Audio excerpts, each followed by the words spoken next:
Okay,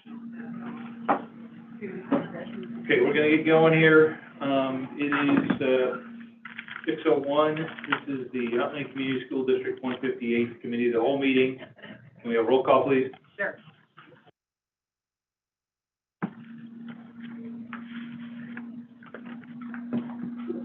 Mr. Gentry, Mr. Guerin, Here. Mr. Troy, Here. Mr. Quagliano, I ain't here. It wasn't me making that noise. Mrs. Melendi, She was making the noise. Guilty. Mrs. Maiorino, here, Mr. Craddy. Okay. Five, we have a quorum. Dr. Rose is going to take a second here. Yes, we've had some very sad and unfortunate news. Company 158 last Monday. Sad to share the loss of one of our bus drivers, John Hastings. John Hastings was with us for a couple of years, joined in 2020. The husband of one of our ECC nurses, Candy, who's been with us for quite some time. John's a fun-loving, energetic bus driver, loves being with kids. The stories his wife shared after his passing had to do with only a couple of years after a long career in the business world, that this was his favorite job because of the interactions he got to have with kids every day. It's exactly what we're after in terms of people that work in our school district who are here for the right reasons, and he definitely was. So I'd like to request that you join me in a moment of silence in his memory.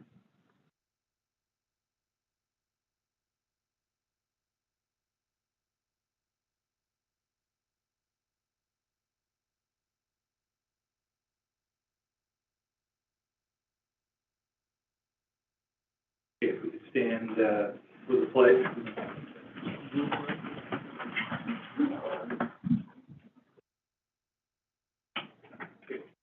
I pledge allegiance to the flag of the United States of America and to the republic for which it stands, one nation, under God, indivisible, with liberty and justice for all.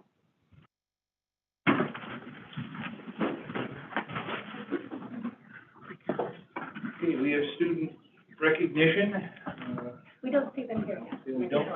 They're not here. They're taking a pass on us. They're at the baseball game. I don't know, I'm texting with the high school right now, so we'll We can catch them next week. We or can next rearrange time. them next board Yep. meeting, or if they show up a little bit later, we can fit them in. That's not a problem. We'll just hold that for them. So that's fine. We're on to item 4, public comment. Do we have any public comment? We're void of public comment tonight, so we can move on to item 5, which is revision and adoption of the agenda. Does anybody have any revisions that they'd like to suggest? I think everything on there is in place. So I know Mr. Craddy's not here for legislation, but There's no report. There's no report? No. So, all right. So we'll just remove legislation. I'll make a motion to approve the agenda as presented, with the exception of striking item 11. Is there a second? Second. Second from Mr. Guerin. Can we roll call? Mr. Craddy, Mr. Guerin, Yes. Mrs. Melendi, Yes. Mr. Gentry, Abstain. Mr. Quagliano, Yes. Mrs. Maiorino, Yes. Mr. Troy, Yes. Sorry about that. That's okay. Okay. Get through everybody? All right, motion passes. We're on item 6, curriculum and instruction. Guerin, that's your. Thank you. 6.1, the overnight field trips for 22-23. Dr. Schlichter. Yeah, this is just an update item for the board that we bring every year. The one exception was last year, actually, due to the pandemic. We were not anticipating any overnight field trips, but happy to say that we're back at it and looking at the majority of them really being our contests for our student athletes or student clubs, things like that for those student experiences.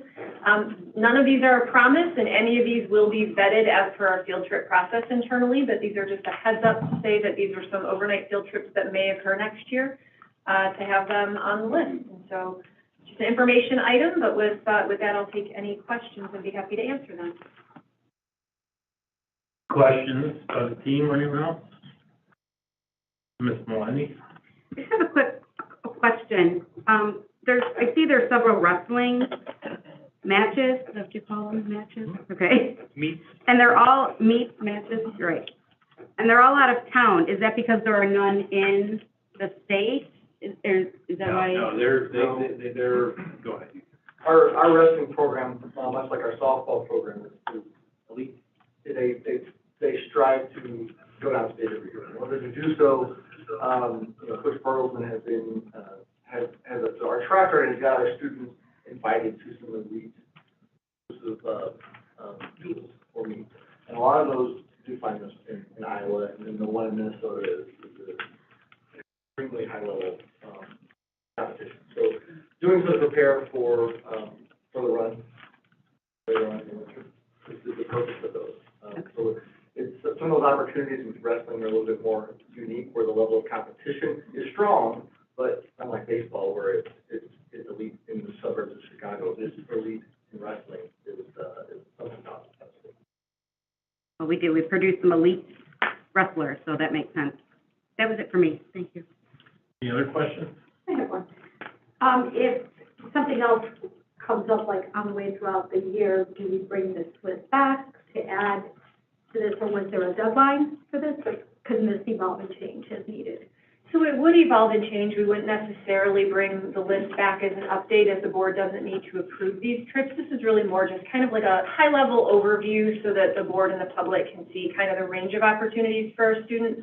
But like I said, we do have a rigorous internal field trip process where they would submit the form, we make sure all the pieces are in place, and so that would be a completely separate vetting process, and anything additional would come through that process. Okay, thank you.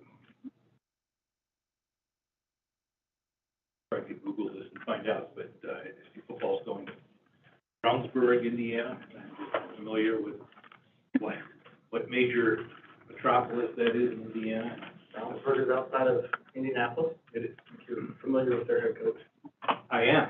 Okay. The Is that where he? four teams that are going to Brownsburg, I believe, are somehow linked. So Kankakee is also in that direction. Okay. Again, competition, they've been going to Western. No problem. They've been going to Western for that camp for years. Mm-hmm. I think it's Coach Sangola looking to mix it up and ways to program the students very well. Yeah. Learn from other coaches as well. No, that's great. Pretty good with geography. It is in Brownsburg now. Brownsburg's right outside of Indianapolis. All right, if there's no other questions, thank you for that report. We'll move on to 6.2, the student handbook. Ms. Lombard. Sure, it's that time of year to go ahead and take a look at some recommended modifications and additions to the various levels of our student handbook. The first component of that is just a reminder, as per school code, a discipline rules type meeting needs to happen during the school year. Each of our buildings did conduct those. They conducted those just a little bit later in the school year. This year, as you can see, those were in April and in May at the various buildings. Often those are linked to their PTOs and components like that, where they are to talk about the student handbook discipline, things that maybe are on the horizon, concerns that maybe staff or parents are seeing, and those are compiled there. And in my next presentation, we're going to talk about how we are going to enhance that to be a little bit more robust moving forward. Next, we'll kind of walk through. I'll go elementary, see if you guys have any questions, and then we'll look at the middle school and then the high school recommendations. Throughout all, there were changes where mine, and I didn't put this written in each of the pages, but anytime there were links to the website, since that's new, those will be all updated, referring to Huntley 158 and whatnot. So components with that. In the elementary handbook, some of the recommended changes are the mental health days. It's the addition of the 5 days, so that language that is put in there is that students may utilize up to 5 mental behavioral health days After the second day, the student may be referred to the appropriate school support personnel. So for days 3, 4, and 5, we do have processes and procedures for parents to be communicated to about the services. Some of those might be just being brought up to the PST team. It may be referring to the social worker or counselor based on individual student needs and what the teams know about the kiddos who may be utilizing those days. A second piece was just clarification language. It was changing and adding a little bit to the discipline and behavior component, just stating, well, it's been practiced, just making sure it's stated in that elementary that no special education student shall be suspended or expelled for conduct that is a manifestation of his or her own disability. So again, it's just that clarification component in there. And again, there's a whole process that we go through for student discipline. And then if there is an IEP or a 504, again, there are different layers to that component. Additions to the campus resource officer, it's actually, I believe a policy will be coming forward shortly about the body-worn cameras.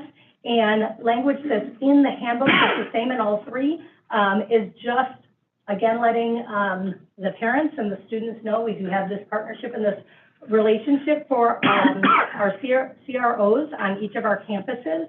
And what it's stating here is just that they will be wearing body-worn cameras, but that as provided by law in accordance with the police department policies, but the CRO's body-worn camera will not be recorded during the school day unless and until the CRO has reason to believe that a crime has been committed or is in the process of being committed. So again, students, staff, parents will probably see that they're wearing those cameras. They will not be initiated unless there is a need for that to happen. And that policy will come forward with more details. Mr. Dean is working that through with legal and each of the departments. Scott, you want to jump in? Just for clarity, what we're going to see is we're going to see Lake in the Hills on the Reed Road campus out before Huntley and Algonquin are. Huntley and Algonquin, they have until 2025 to implement this body-worn camera system. And Lake in the Hills is moving a little bit quicker than Huntley and Algonquin. They are electing to kind of evaluate session and see what changes may come, as some are expected, just choosing to take their time. So no right way of doing it. The policy should not change regardless of department. So having that clarity is good on for us and good for our families to know that it's coming, but Lake in the Hills schools will probably see the actual cameras on Officer Barham ahead of the other two campuses. Thank you. Another addition required per school code for next year is in reference to emergency drills, that if a parent would like to have their student opt out of those drills, that they do need to put that in writing ahead of time. We do, though, share with parents that if I were to opt my child out of actually participating in any one of those drills, what does happen is that there is a staff member who kind of walks the student through what is happening and gives them that knowledge and understanding of that component. So they may not be actually, if the parent doesn't want them participating in the actual drill, they're still going through and having an understanding of the purpose of the drill and what is going on with that. So like last week's hazardous tornado-like event, I don't know if Huntley experienced it, but there were other schools that actually had the kids going through all that. Right at dismissal, So if a student doesn't participate in the drills to practice that, then they'll have the special person guide them through an actual event if that occurs. So I think that would be, we don't have very many students who are opting out of that. While they're not practicing walking through, I think more would be maybe the code red drills that a parent may opt their student out of for various social emotional reasons. Okay. I do not, principals, correct me if I'm wrong, I don't think we've had anybody for a tornado or a fire drill not participate in that component up to now. Okay. But with that, they would have that while the drill was going on, so the student would kind of be familiar with that. If we did have a student in that case, that teacher would be aware of them, and it might be a, hey, I'm going to take Julie under my wing and make sure that they know, hey, we're all walking out together or whatnot. So, good question. Yep. Can I piggyback a question on that? What about our special needs students, especially when they, maybe have sensory issues, do our teachers maybe prepare them for what's coming, Yep. especially when we know these drills are coming, or maybe get them Yes. outside of the building so that these noises aren't? Yeah, whether it's a sensory, it could be maybe a student who has other physical needs, and so there may be with a wheelchair or something like that. They actually do a more detailed drill with them, and then if there are students with anxiety or the sensory, having that kind of prepared ahead of time, walking through that and whatnot. But the teachers are fantastic with that. Really making sure, because that is scary, right? The noises and you see flashing flashing strobe lights and all that kind of component. They're Just for absolutely. clarity, that's been practiced for years. Years, yeah. They've always had, a head start when that's coming, if they have Yep. teacher issues in our self-contained classes, especially. Any student who, is wheelchair bound, any student who we know of that has, special needs, a nurse or, an aide associated with that child can get them out ahead of time, so that way. So the parent doesn't have to go, the parent doesn't have to go through the Nope. opting them out, it's just, That's part of the program. It's Yep. been practiced for as Oh, long a as long I've time, been yes. Absolutely. And we actually did, when you talked about the not drill, but Mhm. the reality, last week was, and that was right at dismissal time, for all of our elementaries. We actually had one elementary that had already, dismissed because their, dismissal time, and we had two still out on buses. But we did have some students who were a little bit more anxious about that, Mhm. because they weren't prepped ahead of time, and that was just even gen ed students. And so, staff is absolutely wonderful, kind of making sure people are calm and secure and all of those things in that kind of an environment as well. Excellent, thank you. You're welcome. Exceptionally talented program, just a revision in looking at the changes in how and why students can be reevaluated in third through fifth grade, and so that just was language to reflect our current practice. Another one that's going to be in all three, so I won't go over it in each of the next two, but is just, sorry, we had to replace Dr. Schlichter's name in, for our complaint managers, and swap that out with Dr. McCrindle, who I don't know how you didn't get on there last time, but that's okay. In there with that, and so just some editing for changes in roles there. With health services in all three, an addition of the word norovirus to the list of communicable diseases, and the deletion of the information that has to do with face coverings at this time. If we needed to ever go back to something like that, we would be able to look through there, but with the district's COVID return plan and statewide mandates, everything is covered and whatnot in there. When it talks about various symptoms, those are symptoms for any kind of a communicable disease. So it's just returning language back to that to reflect on our return plan and statewide mandates at this time. Library Resource Center, the library of just removing components where report cards would be held if a book was not returned. We can't do that. There's other ways that we can try to get that book back. And quite frankly, the report cards, they don't take home anymore. They're on PowerSchool anyway. So they have access to that component of it. Physical education, this is in all three components. A parent may request that a child be excused from physical activity in PE during a period of religious fasting by notification to the physical education teacher. So if we do have students for religious reasons that are fasting and may not be able to have, the energy and the stamina to participate in PE at that time, they absolutely can be excused for that. That's a reflection of school code, and I'm sure we've had that in the past, prior to it being mandated anyway. And then another change, the last one for elementary, but in all three, is changing the word response to intervention to our multi-tier systems of support. So it used to be RTI, now it's MTSS, and just updating those to reflect our current terminology. Any other questions in the elementary section of the handbook? Okay. Middle school. An update with tardies was removing in the handbook before, very detailed about what the consequences would be based on the tardies. By removing those set consequences based on if it was the first one or the second one, allows a little bit more of that flexibility for the school and teams to address tardies based on a case-by-case situation. Sometimes those are due to traffic, which is totally out of control. Sometimes they're working with families on with other types of consequences. So that again, goes more towards that flexibility component. Discipline consequences, it's the addition of the description of restorative practices and interventions that is required by law. And so, again, it's just that clarification. It's practices that we've been putting alongside if there have been other maybe more punitive type of consequences, but to make sure that there is that restorative piece that is going along with that.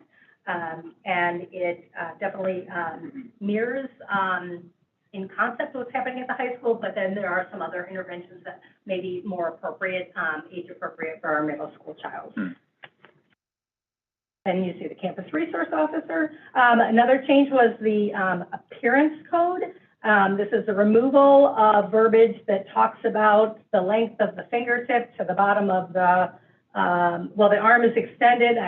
This is very old school, right? And so just kind of changing with that, and also per school code, language that has anything to do with unnecessary head coverings that may be included but not limited to. It has a list of items there. Again, depending on what that is, but there may be reasons for religious reasons, or even maybe based on culture, that we have to, having something in there set like that with head coverings needs to be reflected on and maybe why a student is wearing that. And so the removal of that, so if something is distracting or is inappropriate, it would be dealt with at that time. Emergency drills, complaint managers. In the middle school and the high school, a change for school code. On the back of all of our student IDs from 6th grade through 12th grade, it has all of our hotlines, right? So if a student is in crisis, or maybe a classmate or some friend, they've got those on there. Those now need to be in the handbook as well as the student planners. And so those numbers will all be put in there. Got the health service, the physical education, and the RTI change that we discussed for our elementary. And then we have two changes in the school activities and extracurricular for middle school. The first one has to do with academic eligibility, and the second one has to do with offenses if there was a code violation. Middle school and high school were different, and actually our middle school was a little bit harsher than our high school was. We made sure that those did align and are reflective of what is happening up at the high school level. So again, just some changes there on the number of courses or classes that they must be passing, and then what happens with any events of code conduct violation there. Again, just mirroring what does happen at that high school level. Any questions with the middle school? In the high school, lots of updates with just the grammatical of changing he, she, his, her throughout the handbook to they and their. The phone numbers have been updated in the very beginning, just based on personnel changes and maybe locations within the building. Then you've got the mental health days, excused by parent.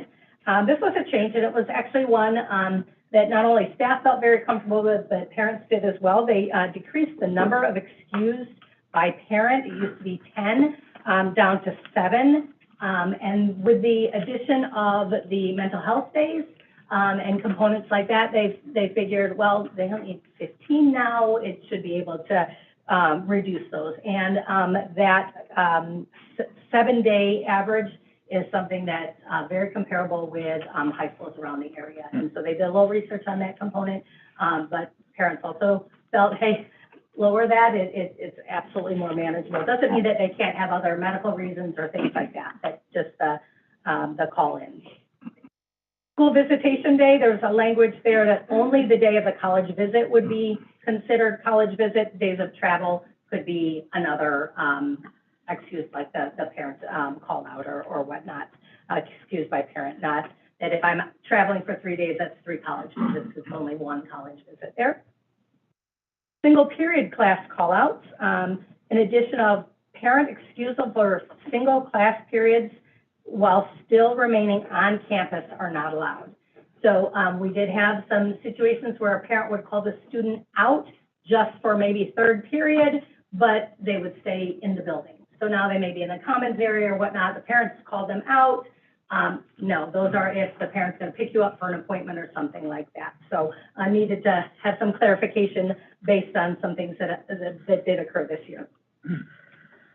Blended periods, that addition of students choosing to leave during this time, that some were just kind of hanging out in the car. If you want to hang out, there's lots of places in the building to hang out or to leave school property, but I'm not encouraging that, just kind of relaxing and hanging out in our car or vehicles. Physical education, that was that component with the religious fasting. Level 3 behavior, based on a situation or incident that we had, we are adding the addition of to the level 3 behavior, use or discharge of mace.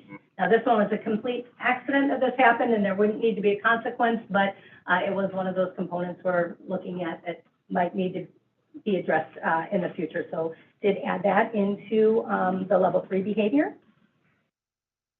Lunch detentions and Saturday detentions, the addition of the language, again, just for clarification of expected timelines, that students are expected to serve all assigned detentions. Students must serve the detention prior to taking final exam, earning or keeping parking privileges, attending proms, homecoming, some of those other components that needs to be all firmed up prior to some of the privileges that would come.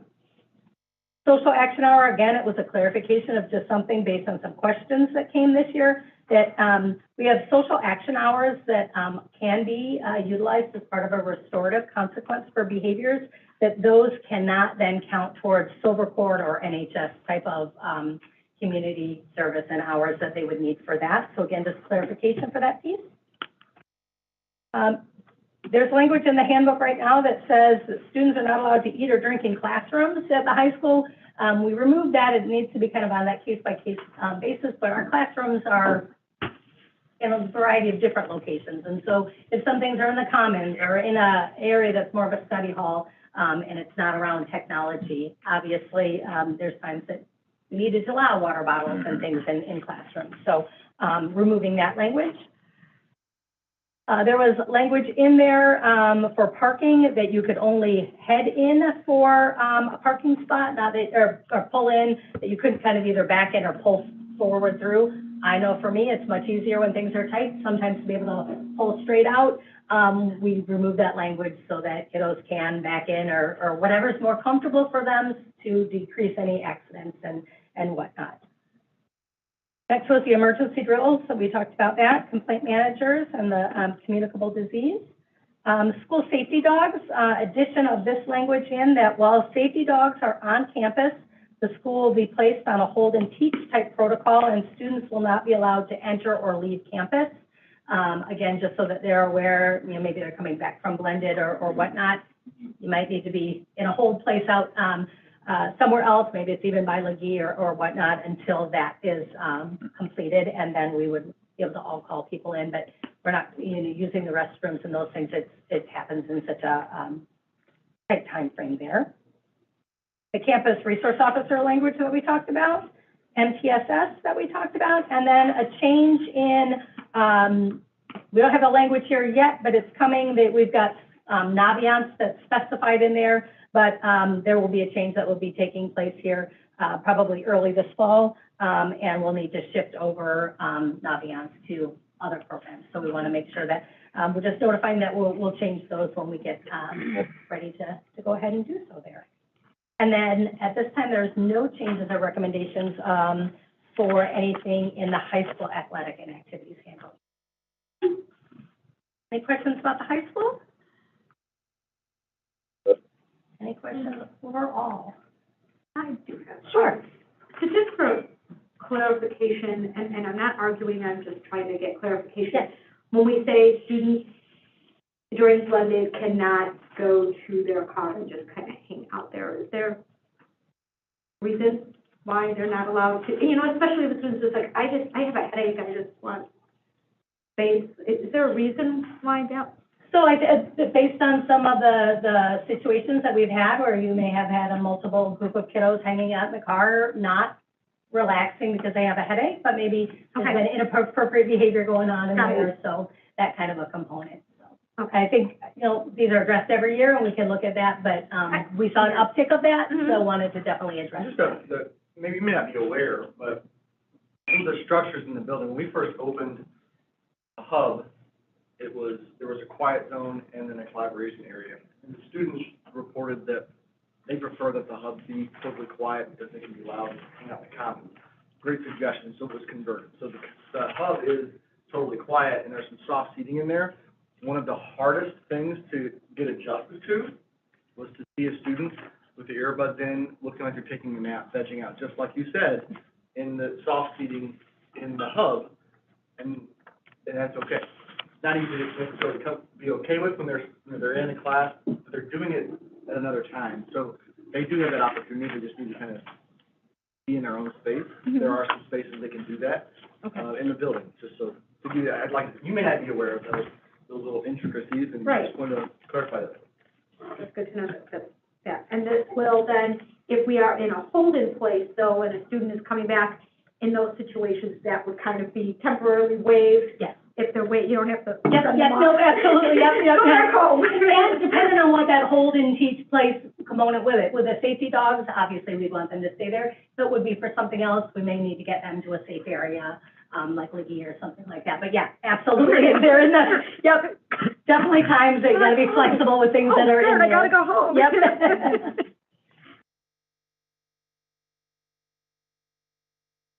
Any other questions? All right, if none, then I would recommend we move this along to the board meeting on June 16th. Good with that? Okay. Then we will move to 6.3, bullying prevention intervention plan. Ms. Lombard? Sure, I am. Pull up this on sheet, or screen share, one moment.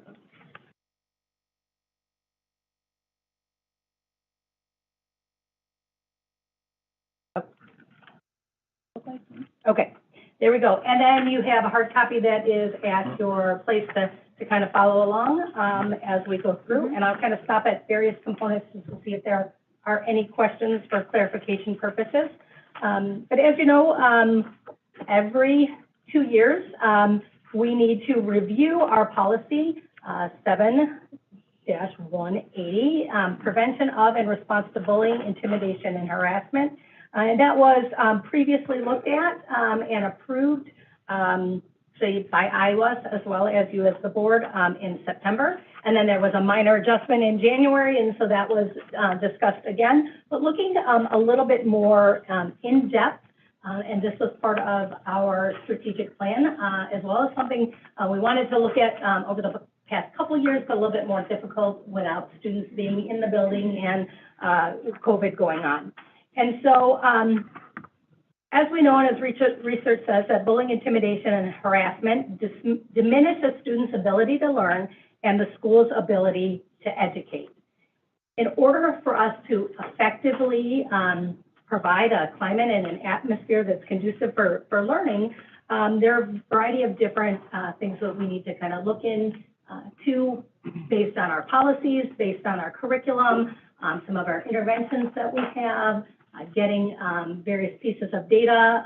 Some of that is perceptual data, and others are various components there of whether it's surveys of staff and students and things like that, where we can ensure that we are looking at what is our unique climate in each one of our 9 buildings, as well as a district as a whole, because each of our schools may be noticing different kinds of challenges. And so one of the things we did with this review is to take a look at 3 main areas: policy, training, education, and awareness, and then programming. Overall, our goal in looking at this review and then some of our enhancements and our outcomes that will be recommended at the end is to, again, increase that climate and the culture that's happening within each of our buildings and our overall district to prevent students from engaging in these disruptive behaviors and providing all students with a safe, non-hostile learning environment. And those are all identified goals that are important to District 158. Not only does Huntley 158 take both the academic and social emotional needs of our students very seriously, but we then did identify this bullying plan and intervention to be reviewed based on our strategic plan. So again, what we did looking was a little bit more comprehensive into the various areas. So if we flip on to the next page, we're going to kind of look at what the various areas were, and then again, we'll get any findings and outcomes towards the end. But the first was that review of Board Policy 7:180. Policy development and effective, consistent implementation can have a positive effect on our school climate and ultimately the student experiences within the school. So every 2 years, we've got to review this plan, looking at, do we, one, have all the components that are in there? Most people aren't going to be able to say, no, they don't have those pieces in the policy plan. But more importantly, reflecting on those items that are in the plan. Are they working? Are they being done consistently? Are they being done effectively? We don't want just words on a page. We want words that are in action, again, to impact that safe learning environment for all students. So looking at the policy was kind of looking in depth at the reflection process of, are all required components addressed within the policy? If not, what's missing? Are any required components addressed in the policy not being effective and consistently implemented? And are there any areas in our policy that are being implemented that may need a change in practice due to change in our current reality?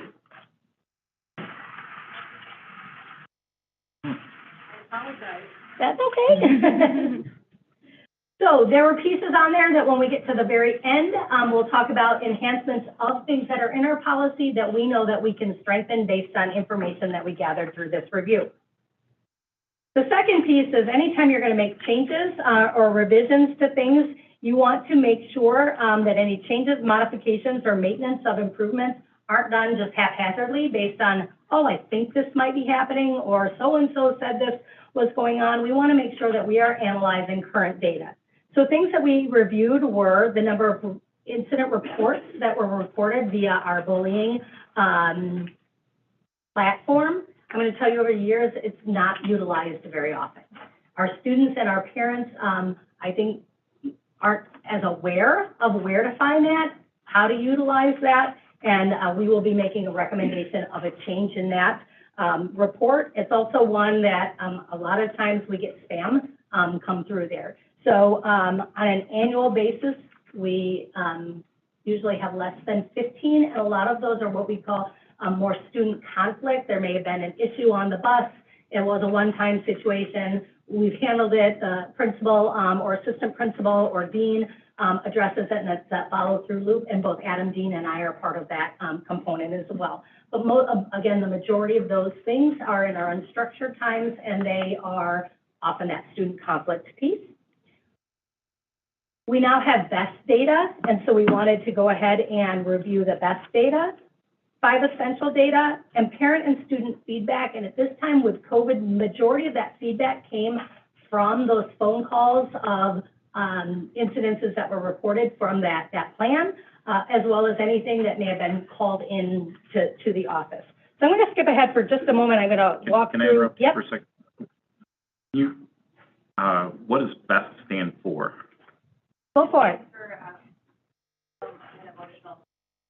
It's the survey that we implemented. We had the baseline earlier this school year, and then, what was it again, in April? Or beginning of May? February, February, March, not April. So with that, we're gonna go to page 5 for a second, and then we'll go to some of these other pieces. But the BEST data, there were questions in there that we feel are pertinent and can look at the overall how students feel about being in school, and also how the students perceive their relationships with staff and peers. This was our initial year of doing so we are still working on how to analyze and break down that based on various demographics and data, and then how to utilize that in terms specifically of bullying, harassment, and intimidation. So this year, none of that information was utilized in some of our decision-making. Again, we also had a limited number of responses. If you recall from the beginning, it was the first year of that. parents wanting to know more information before having students participate. The other piece with the BESS, it's going to give us more of a kind of a whole building or whole district, because we're not going to be able to go specifically in and address, Julie specifically or Jessica. So some of the prompts and responses that we'll utilize in future years are talking about others have respect for me, my school feels good to me, I'm liked by others, and I feel safe at the school. We also then went into our SWIS data, which is just, we collect things for discipline, majors, and minor incidents in a program called SWIS, as well as in Power School. What it shows here is the majority of our reports of bullying are defined, again, as that student conflict.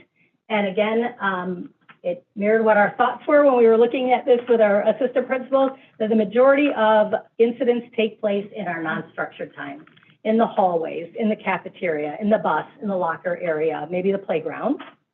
And we had one this year. We implemented a new form, working very closely with Dr. Del Castillo, in putting together a bullying, intimidation, and harassment safety plan for if there is an incident that has escalated through some of other interventions that we're putting in place, putting together a safety plan for that student that all members of that student's team, depending on what school they were in, are aware, so that additional supports and assistance may need to come through. And we did have one situation this year where we put that plan into action.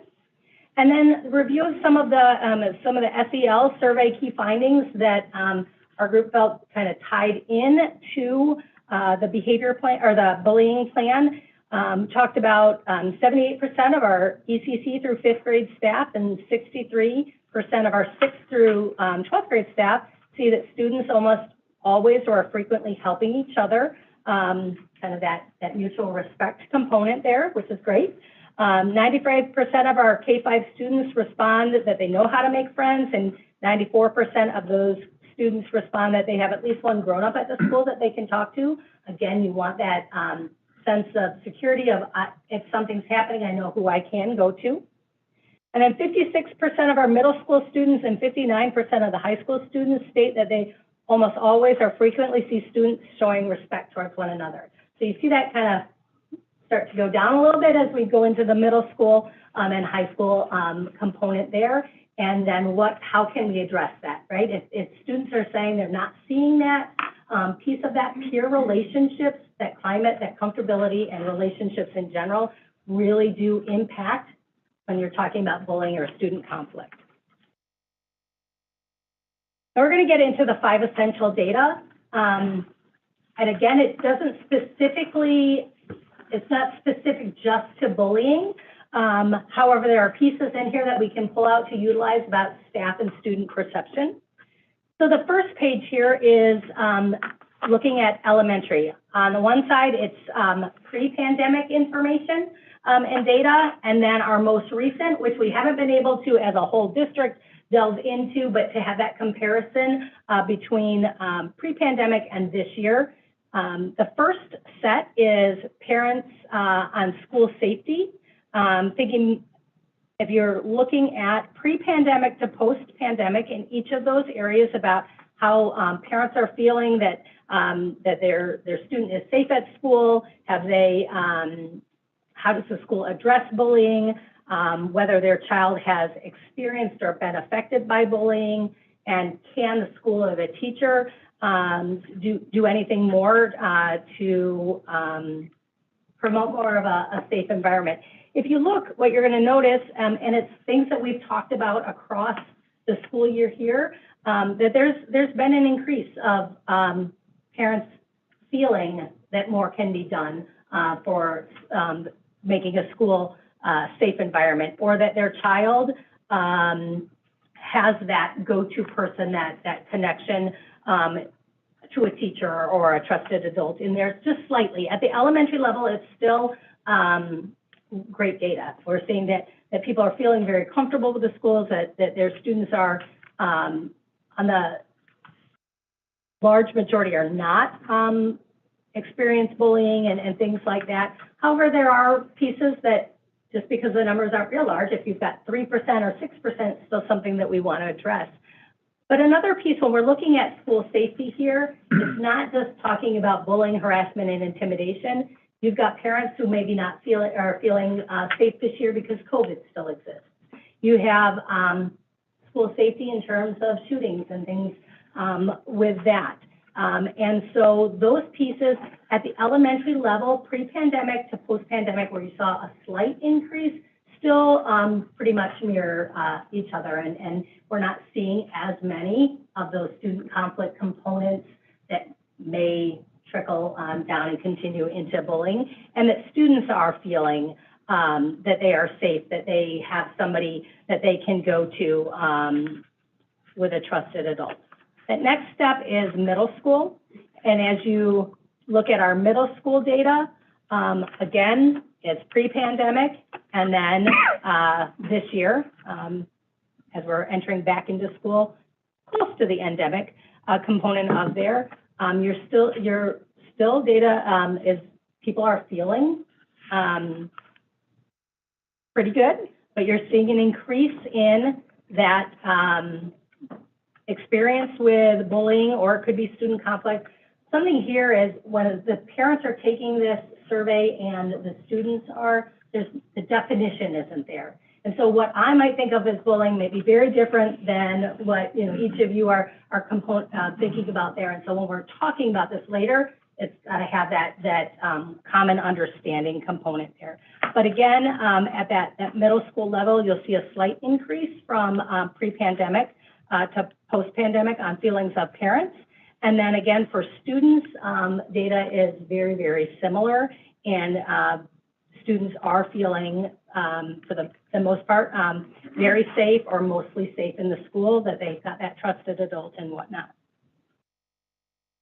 And again, the next slide talks about the high school data. Questions are a little bit different here with that when it's talking about things, again, with safety. We talked a lot about things, perception at the high school. You've got some increase when you're looking at the student component there. How safe, very safe, mostly safe, somewhat safe, or not safe at all in different locations. In the bathrooms at school, there was an increase from this year to that. Is that perceptions, that things that they're seeing? We know that there's been vandalism, there's been other components, maybe with some physical altercations, or the bathrooms being closed down, and what type of perception does that include there? And then again, going in just in general about not necessarily is the question, I feel my child is safe at school, or that they have that trusted adult component on what does school safety look at there. So before jump into some of the other areas and whatnot, questions specifically about some of the data that we pulled from here? You're saying? I have a question. Is this data trending with other districts the same way? Have we looked at other districts? Is this specific? With the 5 essentials? Mm-hmm. Dr. McCrindle, it was like hot off the presses, and so I added that into this part of the presentation. We were able to analyze some of that and see, okay, we knew there was going to be an increase with some of these things based on what we were seeing there. We have not been able to analyze that as a district or by buildings on how does that compare to other schools in Illinois. Yeah, I'm curious. Publicly available on the school report card. We'll do that, yeah. Oh, right, Yeah. right. Okay, okay. I'm just curious to see if this is happening, this is a post-pandemic type of behaviors that need to be. I could hypothesize that, yes, you're going to see that increase. Yeah. Conversations with others, Yeah. it 100% is. Yeah. And again, we've said numerous times, across the nation, we're seeing an increase in behaviors and Yeah. violence in schools. We care about ours, but yes, it's unfortunately more common.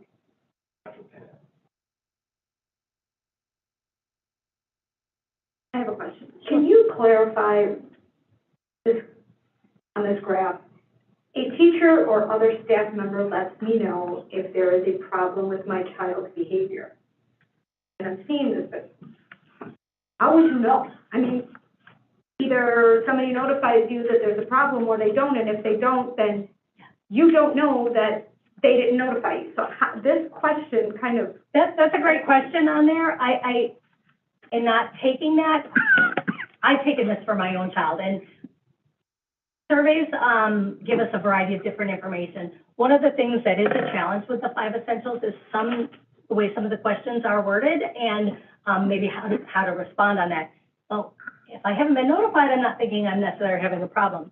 We though do know that there are times that maybe my child has gotten in trouble, there's been things that have been going on, then I get a call from the school principal and I'm like, had I just known this the first time, I might have been able to address that. And so that could be a way a parent would answer that piece of that, which is communication, as we've seen through the pandemic, has been a little bit more of a challenge. Mrs. Meyer, that's what jumped out at us too. Yes. Of how do we interpret this? Because Yes. at first glance, it looks as if, product of the pandemic, our teachers in buildings were contacting parents less Yes. about student behaviors. And I don't think that's accurate after we talked through that, but that was our first impression Yes. as well. There's a lot of things that we don't like about the 5 essentials. But unfortunately, this is what the state uses on the school report card. Right. It's data. We can certainly learn from it. Mm-hmm. But what's most, if you look at it like we are tonight, it's probably taken to the very best level of quality that it can be. When you start looking at the scores, they don't make sense. And it's illogical, without Or it's being able to- over-logical, like, I feel safe in my class. Well, of course you're gonna feel safest in your class. There's an adult there, there's a teacher there. Sure. Nobody's, chances of somebody being bullied openly right in front of their teacher is probably slim to none. So it seems. But again, as Ms. Lombard said, that could be interpreted as I feel safe in my class because our desks were spaced out and they were thinking about COVID. I feel safe in my class because we have had drills and we know what to do. If there's an active shooter, it's hard to dissect what exactly we're trying to get at on just the bullying lens when there's no explanation as to how to interpret what quote unquote safe means in any given environment. So I think the purpose is looking at it from a kind of a 30,000 foot view of what can we glean from this and how can we use that to enhance the structures that we have to support our students. And then you'll see then towards the end, we've got some other types of data that we would like to start implementing that hone in specifically to the bullying component, because right now it's kind of more global and then you have to make perception based on those things. So, I'll hold off then. no, that's okay. Yep. All right. So looking at the data, that way we have some ideas of perceptions and opinions that are out there as we look at how can we continue to enhance. And again, schools, research shows that if students are feeling comfortable, they have those relationships that are built there, that the climate is conducive for those positive peer interactions and whatnot, there are going to be less student conflict and obviously then less bullying, harassment, and intimidation. So we took a look at the curriculum and SEL alignment. I won't go into a lot of things with our SEL. We had a wonderful SEL presentation and the rollout of the components that are going on throughout the year. But goal 2 of SEL talk about the social awareness and interpersonal skills to establish, maintain positive relationships. And under this goal are the substandards of recognizing the feelings and perspectives of others, recognizing individuals and group similarities and differences, use of communication and social skills to interact effectively with others, demonstrate an ability to prevent, manage, and resolve interpersonal conflict. And so over the course of this year, a number of things have been embedded. So skipping to page 9 kind of talks about what the description of what Tier 1 curriculum and SEL standards look at to, again, enhance those SEL standards and then positively impact our climate. And then at that K-5, it's students receive Tier 1 social emotional instruction around the Illinois social emotional learning standards using a combination of the units, which includes some ruler core lessons, second step, and lessons chosen by building teams based on the need that arises in their unique building. So if they're seeing an uptick of certain behavior, there may be a lesson that was created by that team to go ahead and address those things. And then did look at some of the sample lessons that are extremely robust in things like our second step and whatnot that really are talking about the relationships. It goes into what do you do if you do see bullying, how to be an upstander rather than just a bystander, and components there.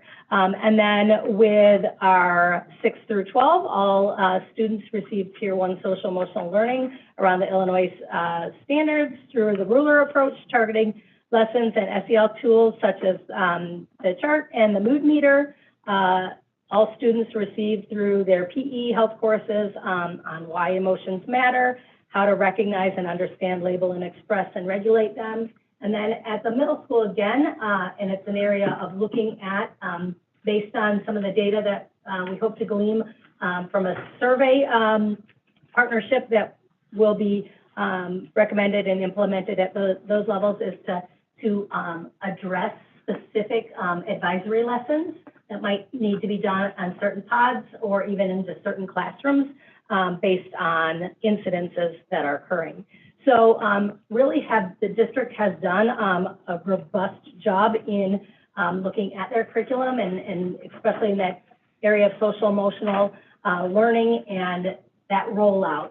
So as we see this, and really this was year one with a lot of intense supports and things, as we move forward, we'll definitely see, I think, a change with I think we have great climate and culture in our buildings, but even to enhance it even more, especially with those peer relationships that we saw take a slide back through the pandemic, and then those incidences of student conflict being nipped in the bud at the beginning and then not escalating to that consistent pattern that would become something termed as bullying.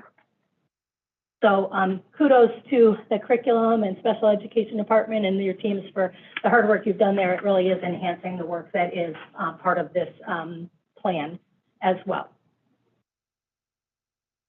The multi-tier systems of support, again, a lot of work that has been done through those departments and in our buildings that Huntley 158 incorporates a variety of student support services, not only for the aggressor, but also, or for the victim, but also for the aggressor, right? We need to change that behavior if a student is exhibiting those things. And so the district focuses on a continuum of services and supports that are adaptive to the particular need of the school and the community, that contribute to maintaining a safe learning environment for all students, that protects the integrity of a positive and productive learning climate, teaches the personal and interpersonal skills students need to be successful, that serve to build and restore relationships among students, and that have increasing student accountability if an incident continues or is based on race, religion, ethnicity, or other category under the Human Rights Act. And so again, a plethora of supports through whether they're interventions that administrators are doing with students based on a situation that may happen, kicking that up to social work, some of our counselors or psychologists, and then also what services and supports can we give to families outside the school. One of the pieces of information that we've really seen an uptick as parents have called in or students have reported things are things that have to do with social media outside the school setting that aren't necessarily transferring, and we can show that connection. Doesn't mean we're all hands off here. How do we provide supports and services in our community to our families to better address that component? That is a rising piece we're seeing in our district as well as in the country. And that some of the partnerships that we have with Smart Social and other community organizations, I think are really going to help enhance that of what do I do as a parent? We can do what we can do here at school, but we've got to provide those resources to families to help not only children understand how to use social media, but how to recognize when things are inappropriate before they escalate to the component where now you've got kids with severe anxiety and depression based on things that are happening on social media. And so I think that definitely has to be an area of focus for us when we're looking at our Huntley University and parent component type things that we can do. Professional development and training that Staff will participate in a variety of professional development that focuses on research-based practice.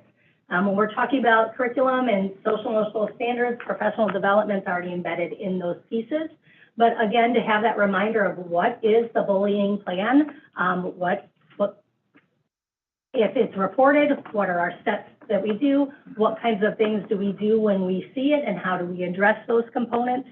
So we understand that a lot of incidents that happen are that student conflict that are developmentally appropriate, right? It's not saying it's okay to do, but we understand that a kindergartner in an interaction may do something at 5 years old that they don't understand. Those are those teachable moments. How do we address those kinds of things before they escalate into more enhanced behaviors or that constant conflict with a classmate there.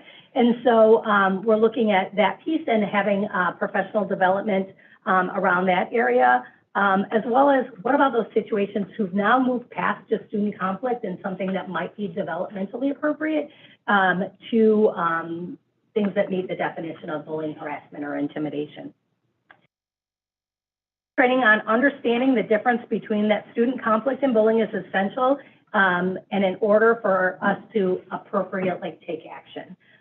Additional topics of professional development are in the area of restorative practices, that continued SEL, promoting of a positive school climate, conflict resolution, and appropriate ways to address bullying and individual safety if it comes to that level of component.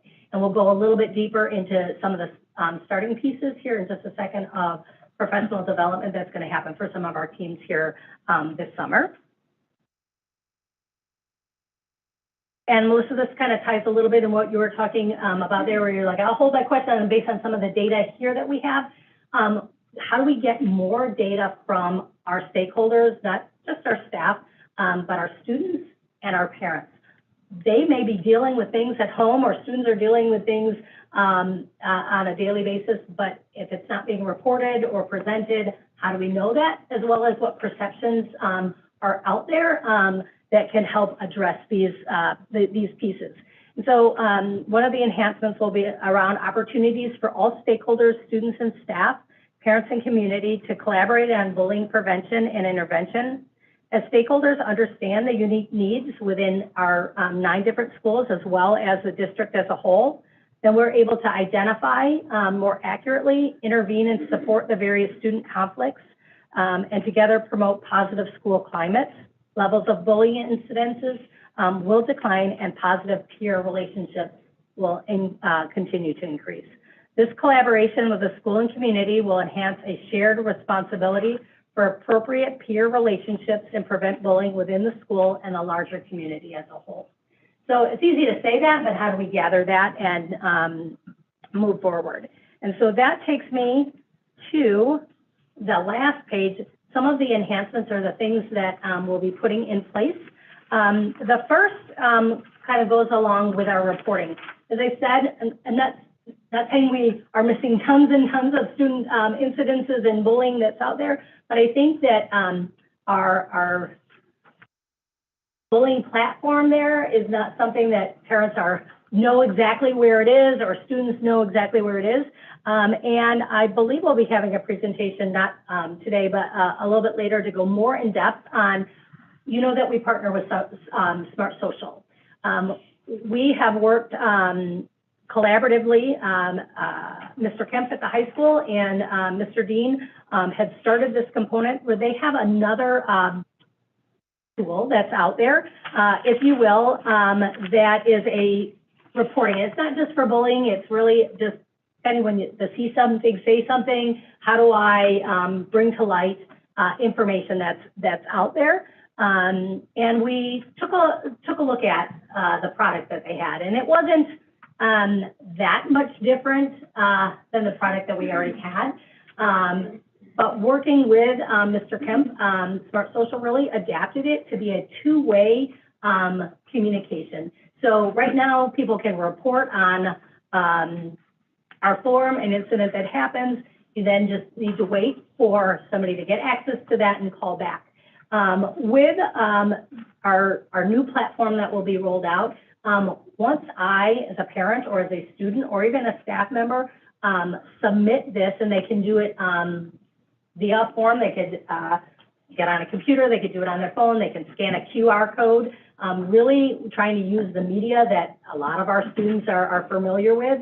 They're able to put in a report. It could be a report on anything. It could be about a concern about a student that they've seen. It could be something that they witnessed in the bathroom. It could be, you know, an incident of bullying. They're able to do that, and they'll get an immediate response. And usually that immediate response is that, you know, this has been forwarded to, and it'll have a list depending on the building, and that will immediately go to the appropriate person there, who is then able to respond back.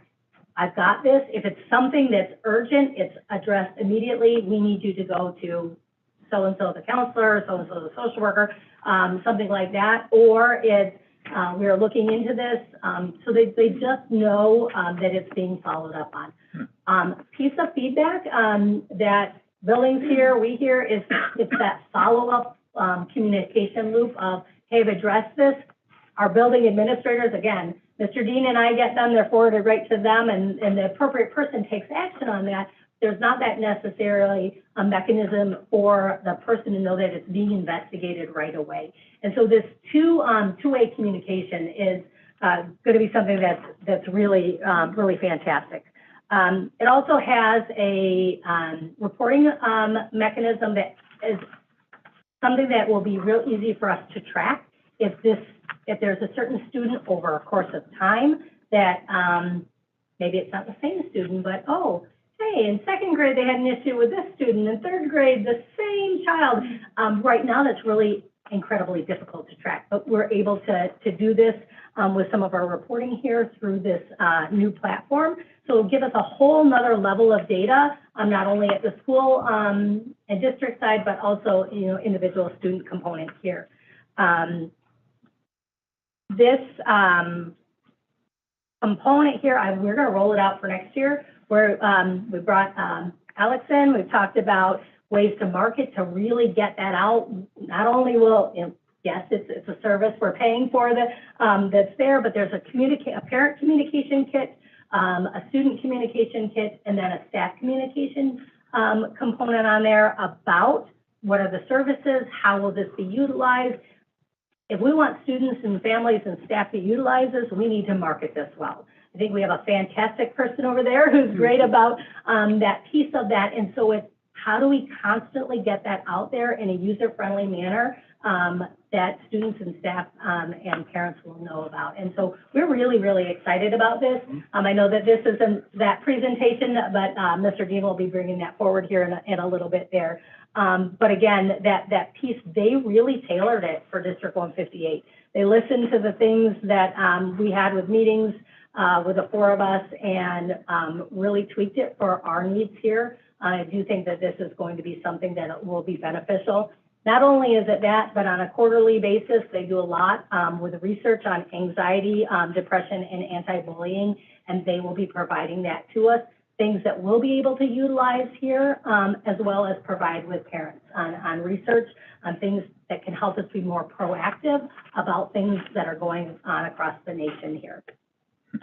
That communication component, again, I think taking our plan, taking where they can find this platform, information for resources both within and outside the school, will be a creation of a website that will embed, or an area on our website that'll be strictly for this, where parents can go and look in and hey, who do I contact, or where do I go for outside supports and pieces there. So we'll be working on that this summer to push out for families. That stakeholder engagement, and I saw Dr. Belin walk in here. It's one of the things that we're working on at the high school level, and then looking at then how can we model that based on the success that we find there with our other buildings, as well as we know that the 4 sessions of the strategic plan that Dr. O implemented this year have been extremely effective. I know that certain times of the year, maybe the attendance has diminished a little bit, but the more that we do those, maybe the more that they will be attended, but they've been really great, robust conversations with the people that are there about topics that are pertinent to them and their children. And so we're going to look at rolling that out at the high school level next school year, where at minimum, we're going to start with 4 of those. There'll be 2 sessions on a given night. That first one will be for students and faculty, where students will be able to have, again, a focus group of talking about things that are going on at the high school, getting their perception, getting their information and their input on that, and then running it very, very similar to how we have been running the strategic plan sessions this year. And then after that, on that same evening, doing one for parents as well.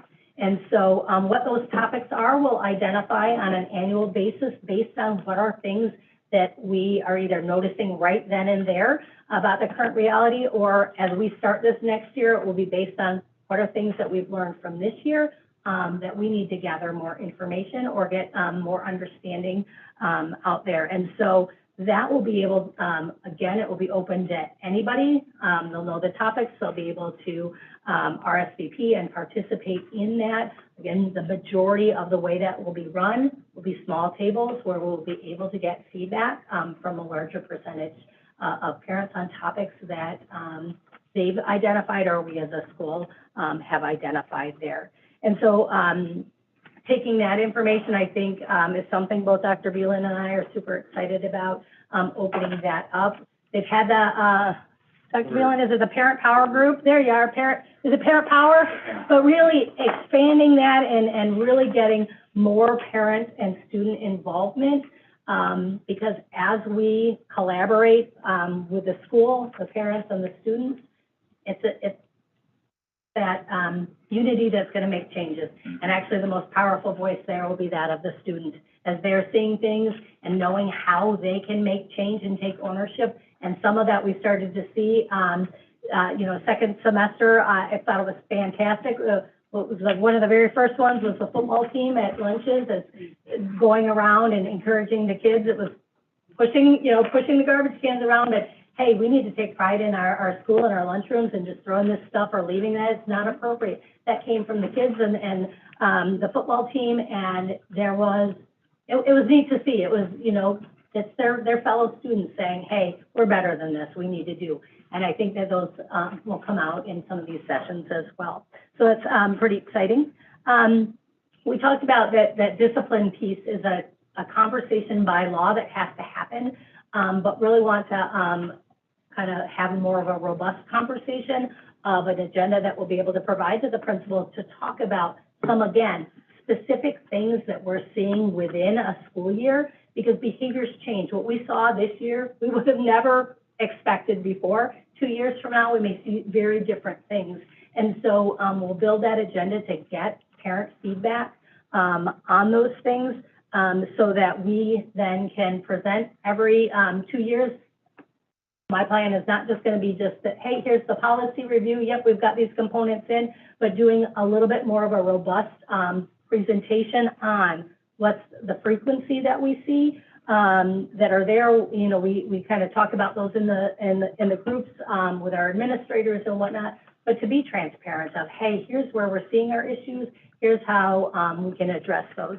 Looking at the student, staff, and family observations of safety at each school and putting those into that larger plan, the types of bullying that occur. And that's, when we talk about that student conflict or bullying type behaviors, it's changed. What kids are saying that are inappropriate 2 or 3 years ago from today, it's different. It may have been more teasing on the clothes that they wore or something about their physical appearance. Now you may be seeing some things because of gender identity and components like that. And so we've got to address the problem or the situations that we're seeing at hand. And that current reality can only be found based on what each of our stakeholders are telling us. So ensuring the success of this would be just to, again, we have to review, the bullying plan. There's certain components of things that we do that are required annually, but it's extremely important because we need to know what we're looking for, how do we identify that, and then how do we appropriately address that. We review reports and student incidences of conflict, inappropriate behavior, bullying with our assistant principals. We're going to be including our deans back into that rotation at the high school at our regular monthly AP meetings. How do we continue to collaborate and develop additional supports, student supports and lessons? And again, that's in collaboration with our special education and our curriculum department based on things that we're actually seeing that are happening in our buildings. And then an annual end of the year report to the superintendent and to the board. So again, that's that accountability piece of one, it's occurring, but two, what's working and how do we continue to support the things that we're seeing with our students and our families. Continued professional development plan, our current professional development. Again, we've talked about some of the PD that's going to be happening through our SEL plan, our equity plan, and curriculum. But one of the pieces that we've looked at and are starting a small partnership, and hopefully we'll see that grow, is with a group through an incident and a situation that we were dealing with in one of the buildings, came to know an individual, Sarah Shriver, who works with Prevent School Violence Illinois, and a wealth of information and professional development things that they can do. We're going to be doing a summer PD. It's one of our boot camp days with our administrators that deal mainly with our discipline and student behavior, and looking at the understanding of the differences between student conflict and bullying, and really creating what does that definition of bullying mean in our community, and everybody has that common understanding. It's then something that we can share with our students and our parents so that, again, we've got that community approach to that. And then through that workshop, it will also then be talking about how do we address when we see incidents of student conflict versus how do we address and support when we see actual things that might have to fit the bill of bullying, intimidation, and harassment.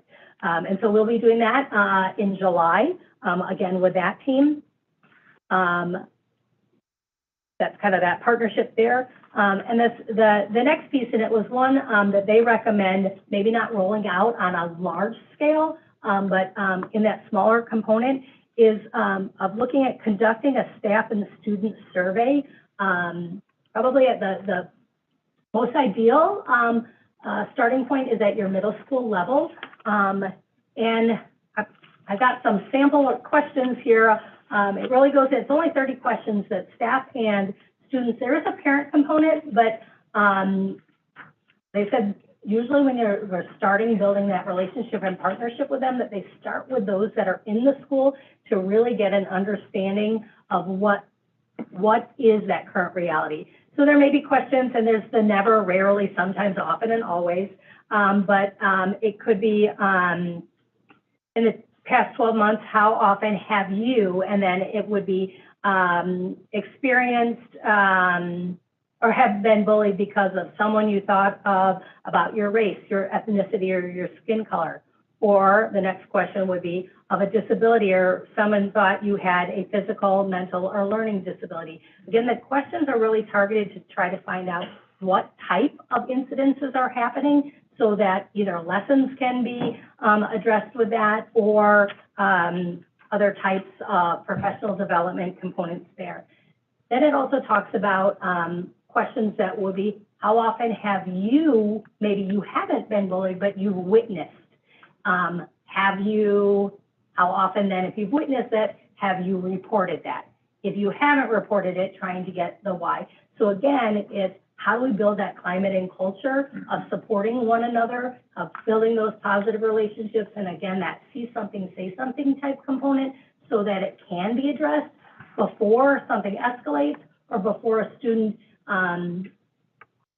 continues on that pathway, towards depression or some of the other, SEL, kind of, areas that we look at, and how do we get support for that individual student and the family.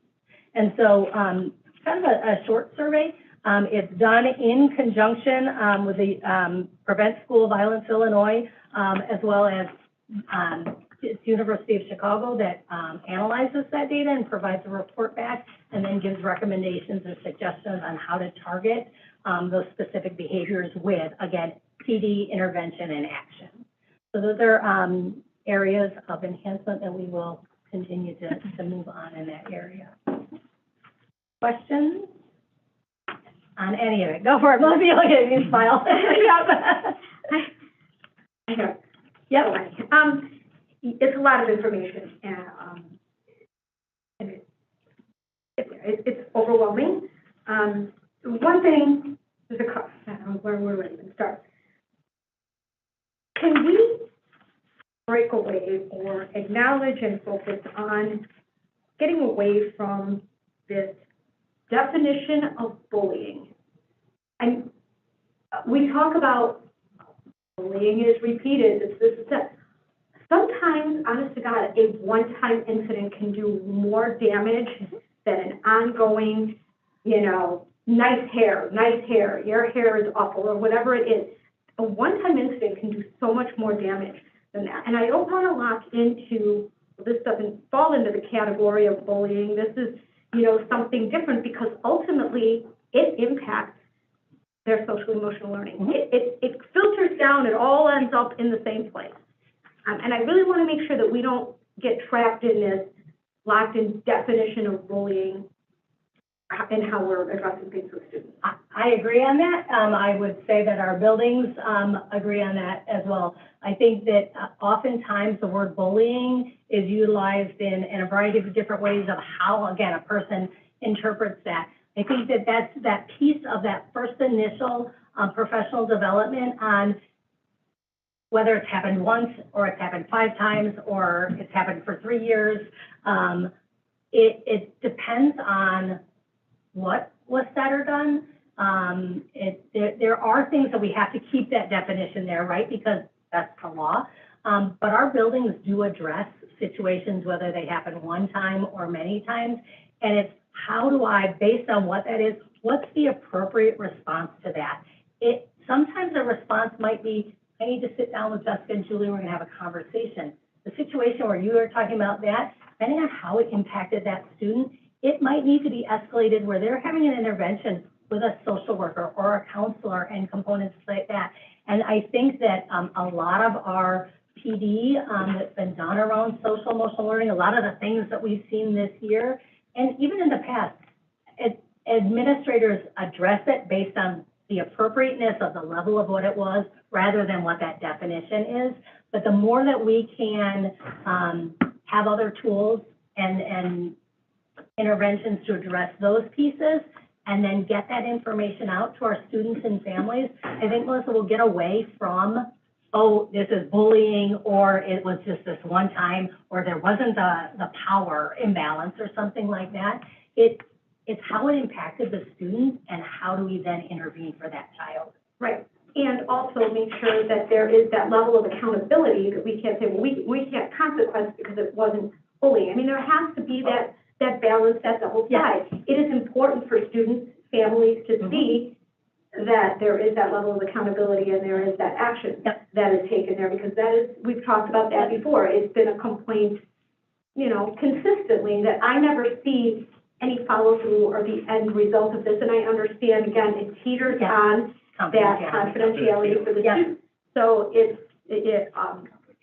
confidential, but it's difficult also for, students and families to swallow that pill. It's really, and if we had our policy in place and we followed it, it was there in the back of your mind, even though somebody's not saying somebody received X, Y, and Z, you could look at this and have just some sort of level of confidence and comfort that I feel confident that there was a consequence for this person, that it wasn't just let go. We need people to have confidence in our policy and that we're following through consistently through all of our schools and all of our campuses.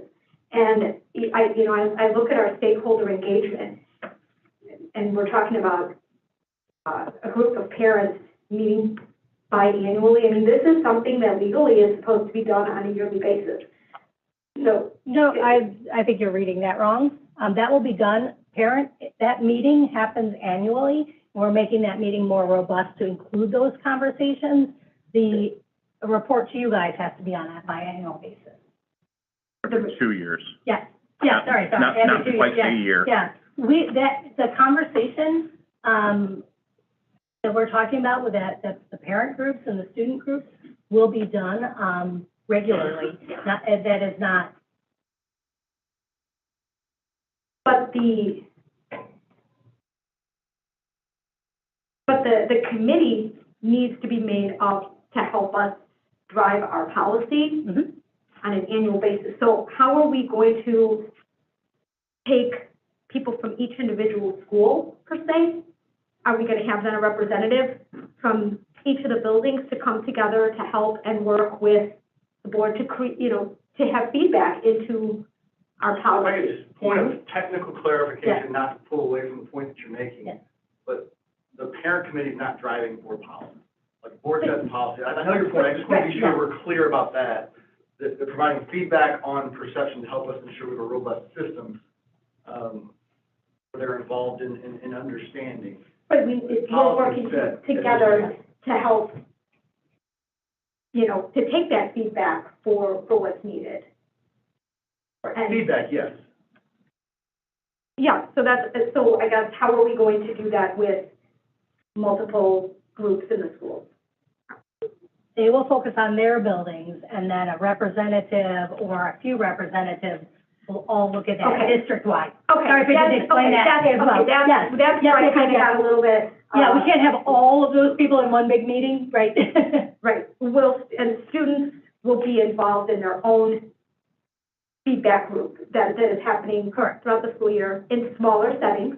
Right, age appropriate. Age appropriate, right, of course. Middle school and high school mainly, yep. And some of that information will also be brought forward. Absolutely, Okay, yes. I'm going to give other people a chance to ask questions.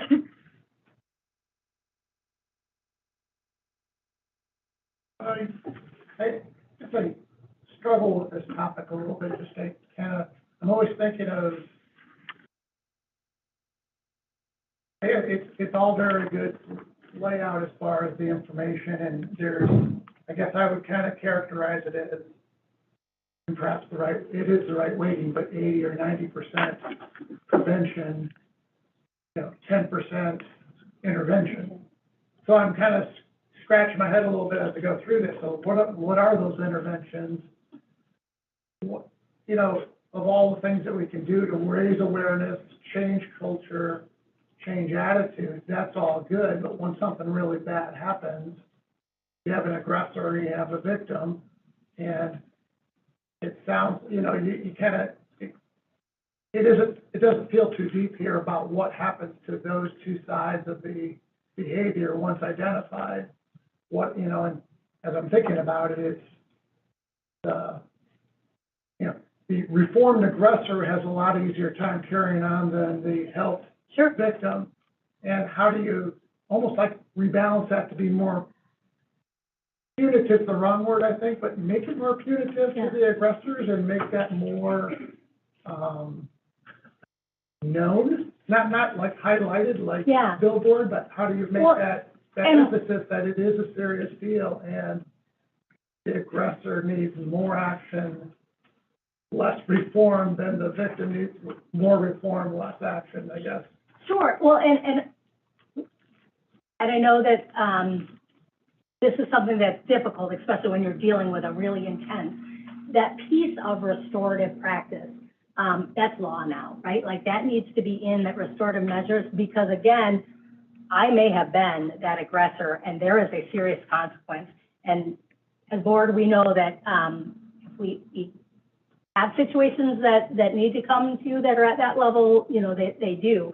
But there also then should be that restorative component alongside that to change that behavior. And so, otherwise, that's just going to continue, Right. whether they're in our school or out in our community, or they've moved on and have graduated. Pieces on here on where it's not so specific about if this, then that. Again, it's because they are so individualized about what is that situation. And there is a very detailed plan if we have situations that get to that component, which is that safety plan that's it's harassment, intimidation, and bullying. It's HIV form, right? And it's very specific, and a team sits down to develop exactly what you're talking about. The school fills it out, the parent fills it out, and the student, depending on their age, fill it out based on things that it may be, what supports do we need for this? Or where do I maybe need additional supervision in various areas? There's a wealth of questions and scenarios depending on what that situation or incident was. After each of the three parties fills that out, and from their lens and viewpoint, it comes together, and then they write that plan together from ideas based on the school, the family, and the student. And then there's very specific what happens for each side of that.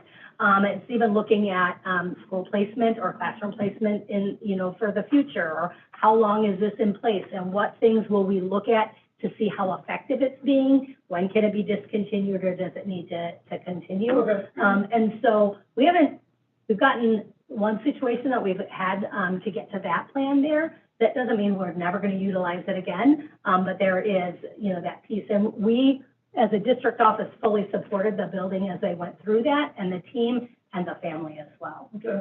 So And then there's one, Bill, a little bit, Bill, just a little bit more, Yeah. some other clarity. Just because a student, when Ms. Lombard mentioned intervention can run the gamut in terms of, looking at student schedules, where are the interaction points? That's not necessarily a consequence, but after the initial engagement, maybe where are the points in unstructured time where they're intersecting, and what adjustments can be made, lunch period switch, study hall switch, whatever, as an intervention in one layer. But when she mentions restorative, punitive consequences typically are going to accompany a restorative. So there's going to be the immediate, like think about when we were kids, an action occurs, there's an immediate something that you feel immediately. That most often is still in place. And the restorative point of how do I fix this? What's the conversation of why did this occur? What's my ownership of it? And what do I need to do to move forward as a person to either fix the relationship or undo the harm? Those conversations happen as an additive later. okay.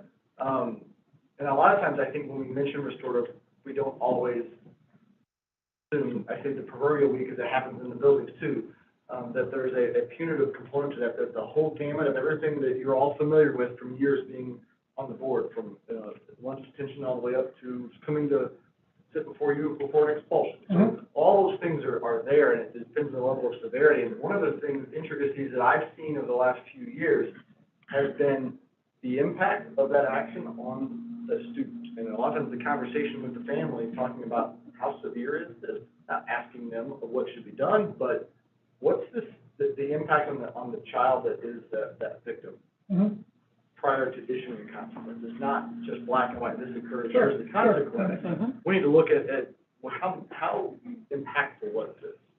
And there's instances that you all are aware of that got that bullying tag on a first offense. So it can be, it runs the gamut. I just wanted to be sure, most importantly, that punitive and restorative, a lot of times are going hand in hand. Right. And then the one and I have no idea where this falls in, it cuts across everything. So just some clarification on what is that boundary between in school and online? Because it's so blurred. It is. And one of the reasons why I would get more concerned about, the victim's potential inability to recover is that online world never goes away. It always kind of comes back, and it feels like it's on the other side of the wall from what we can do a lot of times. Sure. And just kind of. Yeah, and that's a hard one, and we look at that in every incident, because it used to be, hey, where's that nexus, right? What's the nexus to school?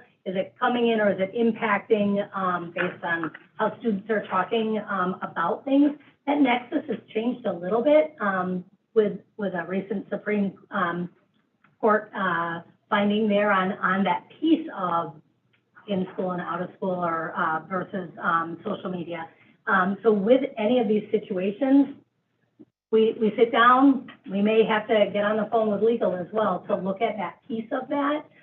Because again, we want to be able to support, but there are certain things that we cannot support via maybe that punitive consequence or whatnot. But it doesn't mean that we can't support the family with other outside, connections to interventions and things where we can help the student who was victimized there, get some supports on there. But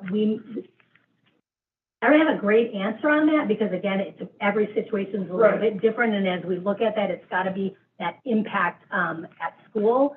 And then. But what I hear you saying, which I think makes a lot of sense, is that we can't, if it's kind of on the other side of our lawn, we can't directly help, we could. We still have, it's still, yeah. Outside. How do we resources. wrap around services there and get families connected to that? That is, something we talk about, annually as laws with discipline change. We will be having, our attorney, come and talk, with our administrators, and we're looking at components with changes in laws, as well as how do we utilize our, school resource officers, our campus resource officers in situations, because some of the things here and situations where we're talking about that, maybe we can't, but we can then encourage that family to go to, the authorities and take action at that component of that. So, those are regular conversations that we have, for professional development for ourselves, but on a lot of them, it's looking at that, because any one of our building staff want to help that student, whether it happened on Saturday at 6 o'clock that had nothing to do with the school or not, but it's what can we do or versus what support can we give to the families. Thank you. Yep.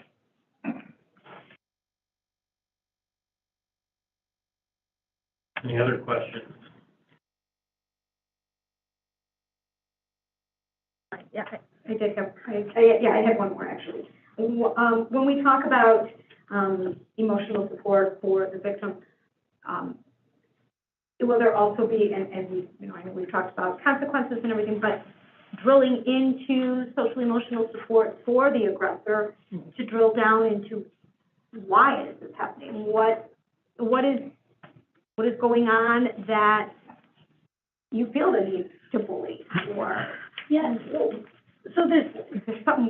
different levels of things that can be done. Oftentimes, there is that conversation to try to ascertain some of that information. Depending on that level, it might need to be a risk assessment that is done with our trained professionals to go through and try to ascertain some of those. Not every situation is going to be to the level where we would be doing a full risk assessment on that. There could be resources that we encourage parents to get outside support for, but then absolutely there's that piece. It's not just restorative. We've had this year some situations, and again, as Dr. Rose said, there's that consequence as well as that restorative, where there's been comments that have been along the lines of something racial towards a student. There's a serious consequence that happens, along with an administrator was looking for interventions that they did put together a 6-session with that administrator and that student during the lunchtime of going through kind of some were videos, some were things to read and have that conversation really to get an understanding of maybe the why and do you realize the impact on that? So it's more than, we're going to have a lunch detention, we're moving on, right? There's that serious consequence along with that change component. If that were to repeat, there may then maybe resources as the social worker or whatnot. If we're looking at really deep things, that might have to be referred to outside. And again, at that point, we don't always have the jurisdiction if a parent wants to, do that or not. But definitely getting them in the right support. Okay, thank you. Any other questions or comments? Thank you very much. Lombard? And we will move to 6.4, College and Career Readiness System, including school linked contract. Dr. Schlichter.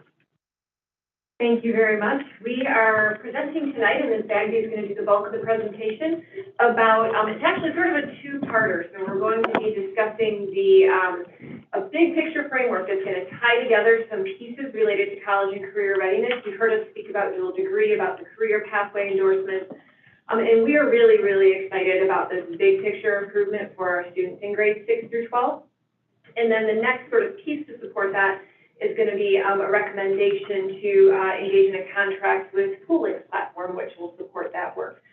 So Ms. Bagby, without further ado, I'm going to turn that over to her. I will share my screen as you start talking. Thank you very much. So tonight, as Dr. Schlichter mentioned, we're really taking a look at our college and career readiness systems, really taking a look at our 6-12, so our secondary students and their opportunities there, and then looking at a contract with Schooling's to support this system kind of as our platform to initiate this. So we'll be going through just a little bit of a review of college and career readiness in District 158, and then kind of present an overview of a college and career readiness system that we are looking to implement over the course of a few years. And then we'll describe and look at the Schooling's platform for a little bit, and then the recommendation to approve that platform at the June 16th meeting.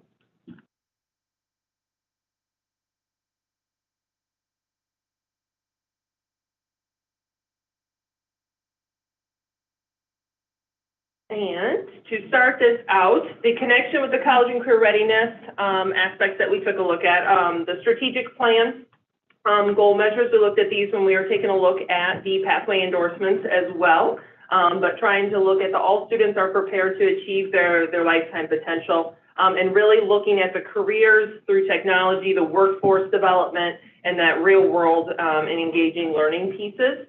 Those are really the aspects of the strategic plan that we would be targeting with this sort of initiative.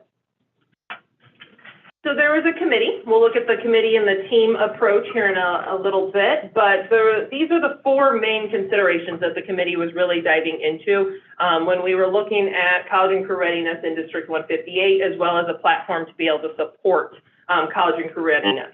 The first bullet point up there is probably one of the most hefty, especially from the administrative end, is there has been more and more need to track data from different federal and state initiatives in terms of college and career readiness for our students. And so currently, as Ms. Lombard mentioned, we are using Naviance as our system, and we'll be looking to make that shift to Schooling.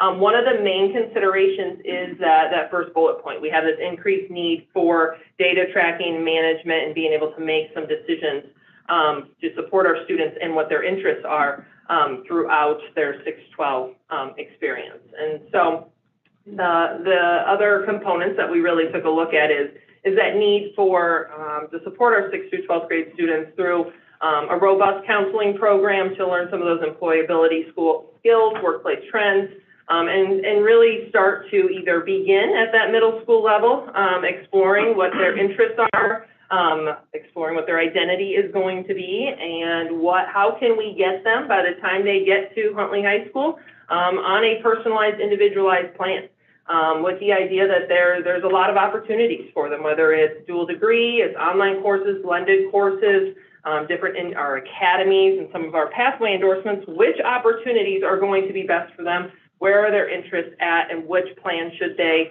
hopefully get on so that we can set them up for either what they want to be or really knowing maybe what they don't want to be. I know we've talked about that a few times this year. And the last bullet point on there is really also having a system in one place, not only that parents can access, students, staff, not only our counselors and our administrators, but also our teachers to know what some of our interests and our college and career components for our students look like over the course of their 6-12 journey. So the team that took the chance to review some different platforms as well as looking at our system as a whole, you can see the team that has been involved there. You'll see some administrators and our counseling staff really wrapped around this. We had several meetings with vendors. We took a look at like our needs and what we need, and then seeing some different platforms that will align with that, as well as we've taken some different trips out to Naperville, for example, in April to see what they're doing and what those systems look like. And so really taking a look for when we come to college and career readiness, some of our different adults and opportunities that we have for our students and the role that they play in a student and their development into who they want to be and what they want to be.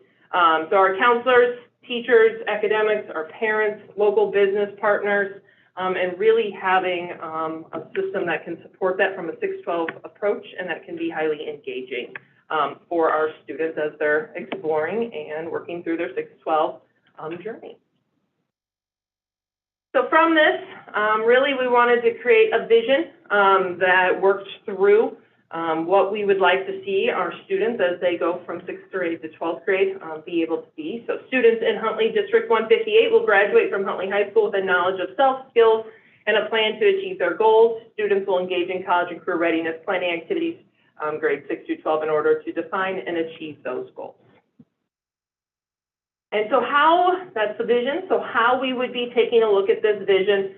We see the middle school and the high school. There's more information in the packet in front of you as well, but just to create some of the highlights here for you. Really, middle school taking a look at exploration, the purpose of looking at, in a low-pressure situation, their identity, who they want to be, and starting to look at those personalized pathways at the high school so that they can, by the time they exit 8th grade, the goal would be that they have a 4-year or an individualized plan going into the high school. And so there's some questions there kind of guiding that exploration process there at the middle school.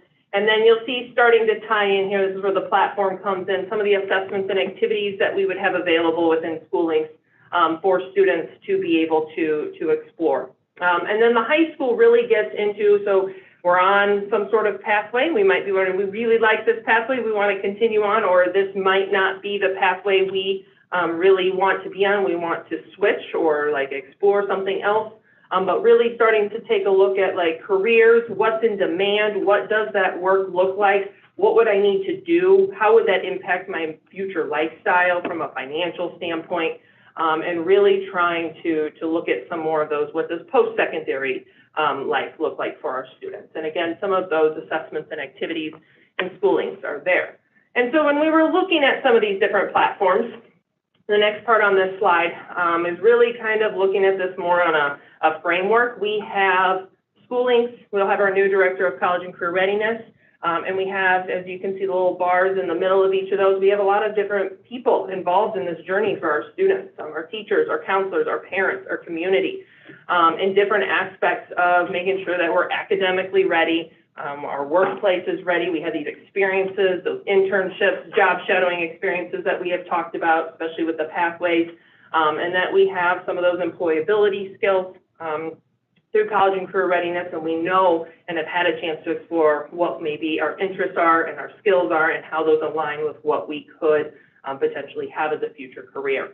And then looking at the systems of support in place, our counselors, and working towards having more intentional check-ins, implementation, as Dr. Rowe has shared through the community grant, looking at AVID, some of our different grants and financial supports that we have that kind of help support this whole system, is kind of how we looked at this whole college and career readiness system as a whole. And we need a platform to be able to help support a lot of the different initiatives that are going on and to support our kids to be college and career ready.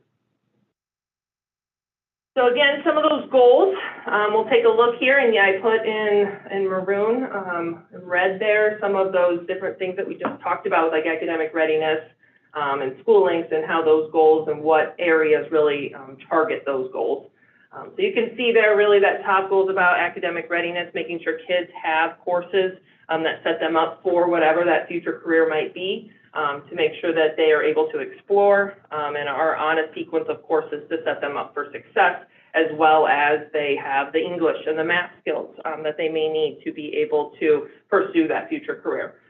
Second goal there, really trying to take our counseling to the next level And our counselors have been very excited about having a platform to be able to support, knowing what their students' interests are, being able to have check-ins with them, more meaningful conversations, and to be able to help guide and have those rich conversations with them.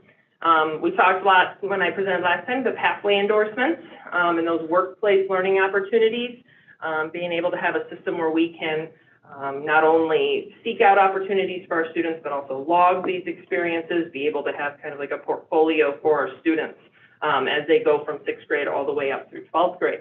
And then some other systems of support, making sure like we have parents, we have teachers, we have our buildings, and as well as looking at implementing Avid as a way to wrap around to make sure our students have everything they need to be college and career ready.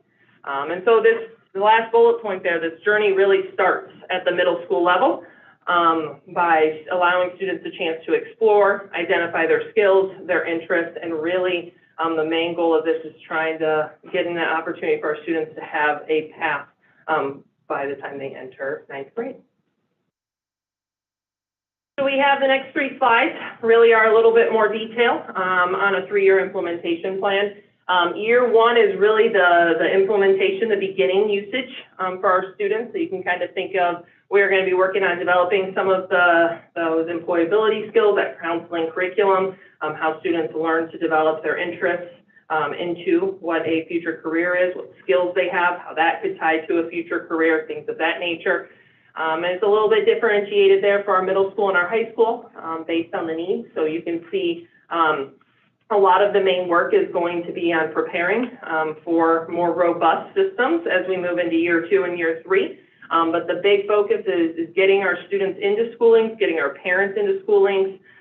Chris and Alex and I met last week too to talk about the parent access and a communication plan so that parents can also know how to access schooling, see what their students' interests are, what kind of assessments they're doing in there, and seeing what kind of conversations they can have at home as well. So that's year 1.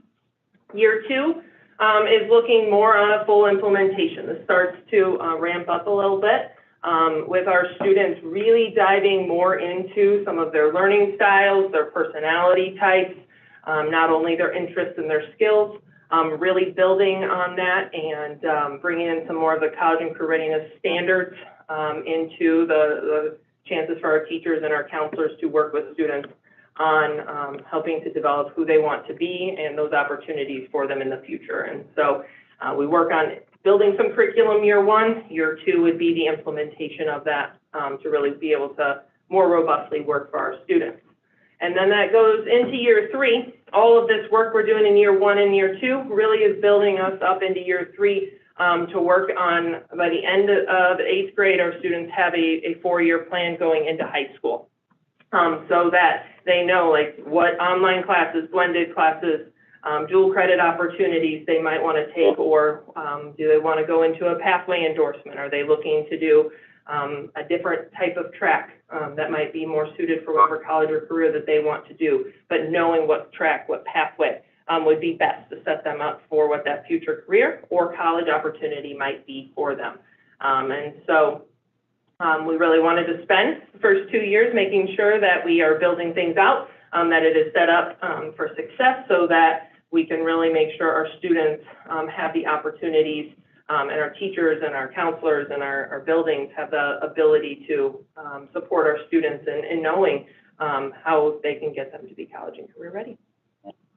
All right, so that leads us into a lot of this work. We needed a platform. And so we took a look at several different platforms and evaluated our current system with Naviance and to see really what was going to meet our needs. And SchoolLinks, as you can see there, it's more of a modern system, and the main thing it's trying to do is bring a lot of systems that our students utilize for college and career readiness, whether it's for signing up for classes, transcripts, doing college applications, things like that, as well as exploring their college and career opportunities through Naviance, really trying to bring it into one system so that we don't have parents and students and counselors and all that going to a bunch of different places. The goal is to try and get that more under like one platform to simplify that.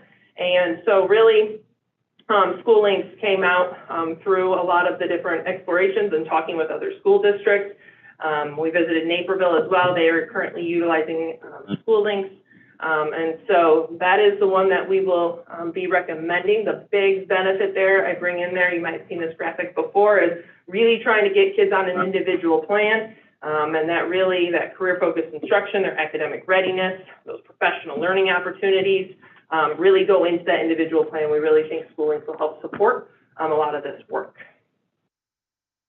The next few slides, I think the next 5, you'll see like little screen captures and things that kind of show you the School Links platform a little bit. But there's a few different targeted goals with School Links and that we think will really help. And the personalized pathways, allowing students to learn more about themselves. There's a few different activities in there that School Links already has built in. The Find Your Path, Would You Rather, Top Skills and Learning Style that students can go through to learn a little bit more about themselves and what careers and college opportunities would be best for them based on those assessments. And then also throughout the system, the students have a chance to create that individualized plan. There is the opportunity. We met with them extensively about the course guidebook a couple weeks ago to get that set up. Basically, it's a web-based interface looking for students to be able to sign up or pick their classes at least in a system that is searchable, that they can navigate like a website instead of our current system of a PDF that's a little more cumbersome and hopefully will allow students to find what they want in terms of like online classes or blended classes or different academies and get those requirements a little bit easier and that information at their fingertips. There's also a course planner in there that allows them to sign up for their classes and select their classes based on wanting to create a 4-year plan so that they can do that all in one spot. They can see their classes that are available. They can select them. They can align them to some of their interests and skills and really try and create and map out that 4-year plan. It doesn't mean that's what they have to stick with. That can change, and that's where we're taking a look at some of those systems of support to make sure like that is the 4-year plan they want to stay on, and if they want to make any adjustments that they have the opportunity to do so. So that's more on the individual learning plan side. There'll be another little screenshot here. It really kind of creates a portfolio for the student and the opportunity really to put in this information as they go. Another aspect we've talked about is more on the counseling curriculum, more for those college and career readiness skills. And there's really a student focus, trying to get that like motivation for students of discovering what they want to be. Are they on that path to really do what they would like to pursue once they leave us? And students will be able to engage in this counseling curriculum. We have different aspects of where we can have our counselors pushing into classes or meeting with groups during some different structured times. But really the goal is our counselors having access to all of their students' data on their caseloads to be able to have some of those conversations and then also be able to follow up with students. If they have not completed certain assessments or activities, that they have a date that they need to be completed by, and then that allows the counselors to see who on their caseload has completed these, who hasn't, and allows them an opportunity really to follow up on a more one-on-one basis. So, all right, and then another aspect of the system, college and career readiness, a lot of times we think of that college search, that career search, what I might want to be or where I might want to go. And so there is still that within the platform too. It just does also so much more. And so there's a career center, there's a college center, where students can take all of that data that they have into School Links and it will start to like help them look and narrow down their selection of maybe what they're interested in or what would be a good fit based on their skills or their personality type. And so there's still that career search, that college search for students who may want to pursue a trade school or a 2-year degree or a 4-year degree or whatever their future might hold for them. So those opportunities are in there still as well.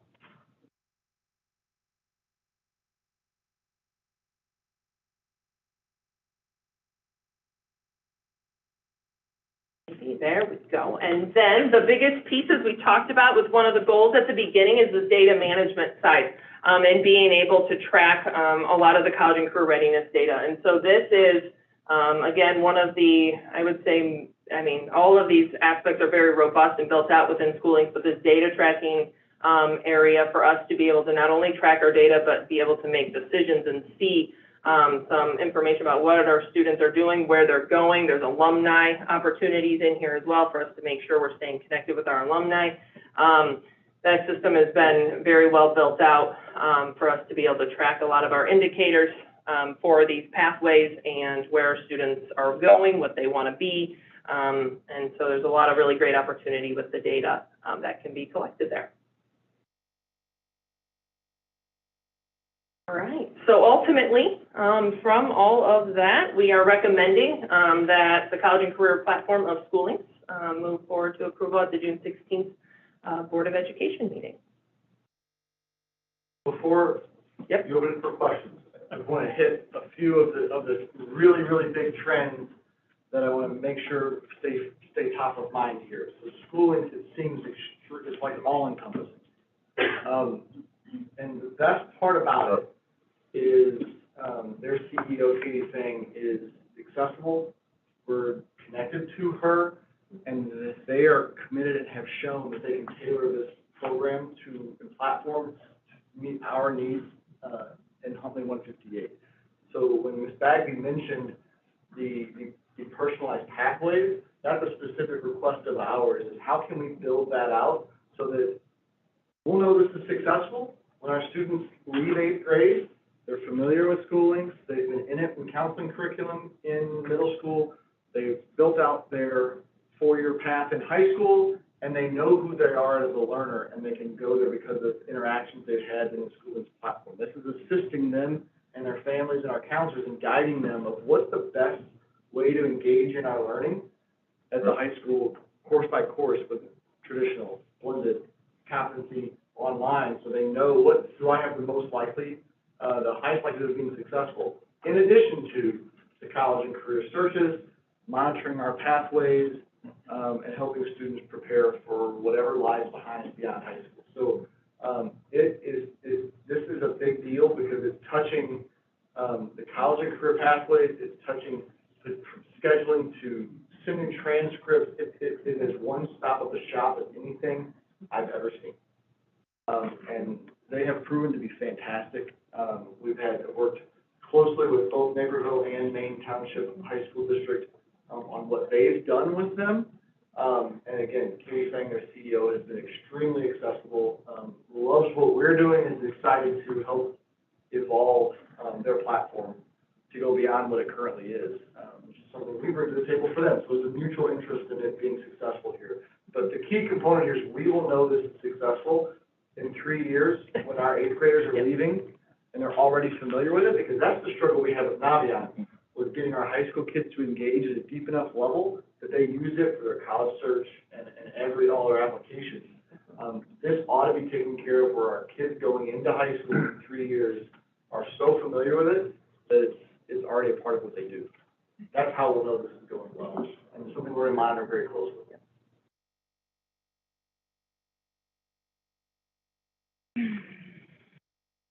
Any other questions?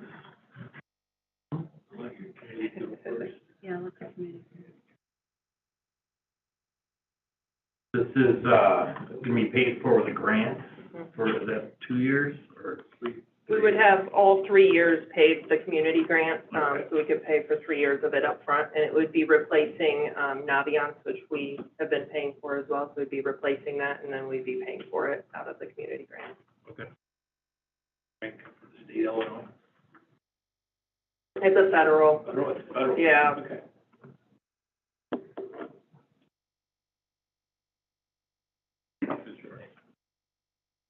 Anyone else on the committee? Yeah, I'll jump in. So there's a part of me that is sad. Yeah. Because I remember when Naviance first was rolled out, I looked at it and I went, wow, this is cool. Yeah. I wish I'd had some kind of tool like that to help guide me, although I'm back in the paper age and archaic to begin with, but that notwithstanding, the functionality that it brought to the table for those kids is fantastic. Mm-hmm. The level of engagement that the kids have had or not had I don't know if that's a function of the robustness of the tool necessarily, or the kids just not having an interest to engage in it. I had 2 kids that I had to twist their arm and thump them a little bit and verbally motivate them, shall we say? Yeah. To say, get in there and get started with this. And as I recall, there wasn't that kind of engagement or interest, whether it was lack of curiosity, whether it was a lack of something that caught their attention, or just plain, I have no idea what I want to do because this is such a young age for me to engage in this. How can I answer the questions when I don't even know what questions to ask? So when I look at this and it starts to bring this into a younger age, I go back to where I was as a parent with my girls and saying, are we asking them questions or engagement questions that are too young for them to be able to ask the right questions to engage in the first place? And I'm not sure if that makes any sense. The robustness looks really cool, and I don't want the Naviance aspect of that to get lost, because that was a tremendous tool in helping filter through those colleges and do some of that direction.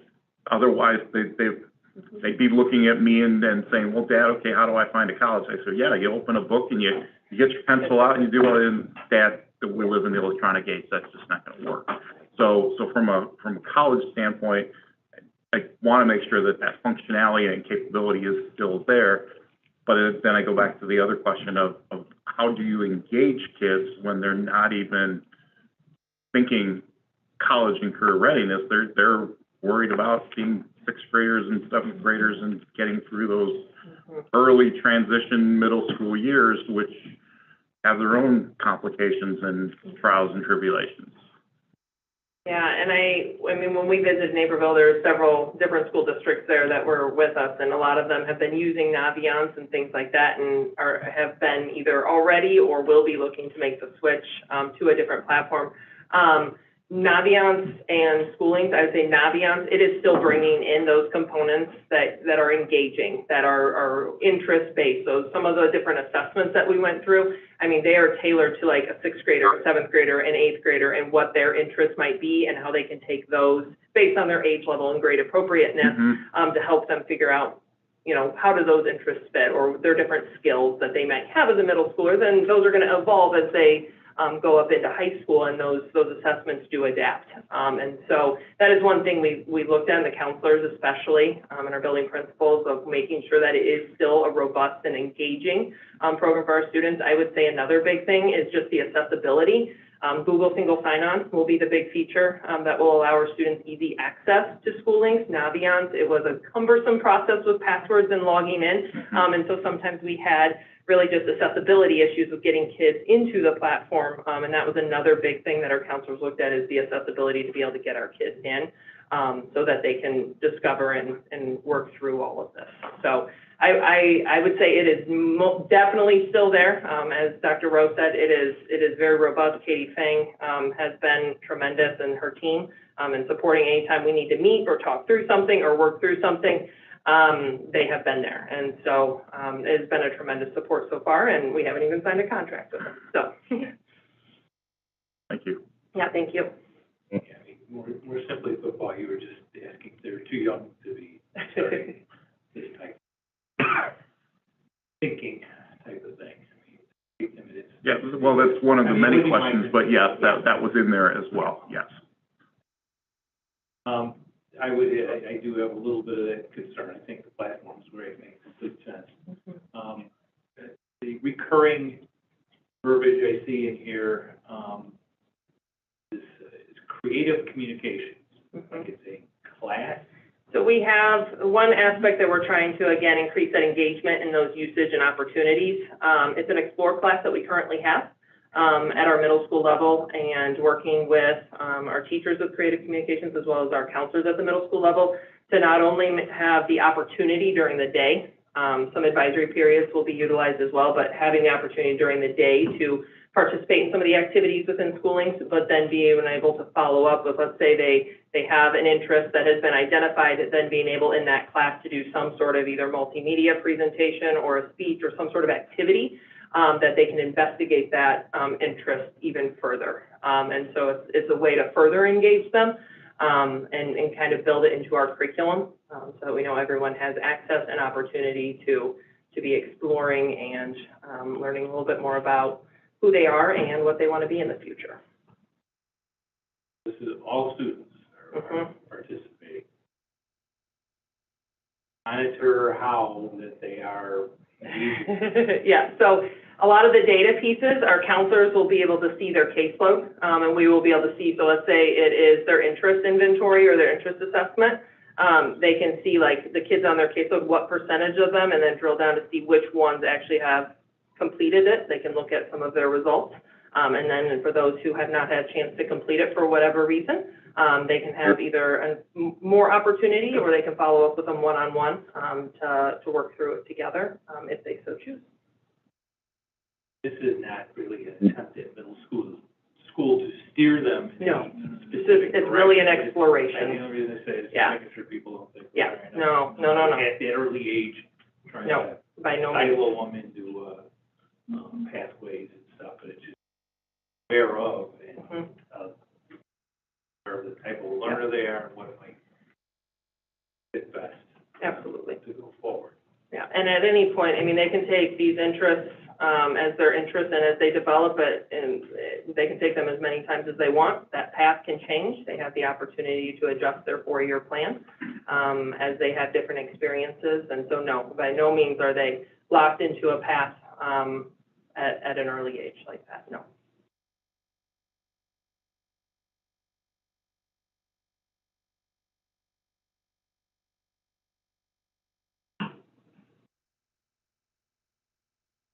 The only other thought I have is that, I mean, it's, again, in my experience in this district, middle school, is a key piece. I mean, the kids are all, through 5th grade, in general, they've all gotten to a certain level in this district, and they all perform at a reasonable level.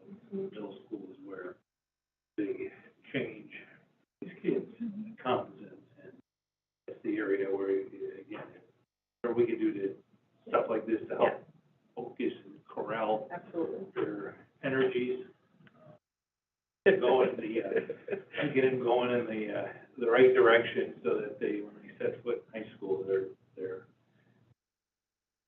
Dr. Beelan saw this last 2 years with the coming freshmen. We want a little better situation coming out of the middle school, and this probably encompasses that.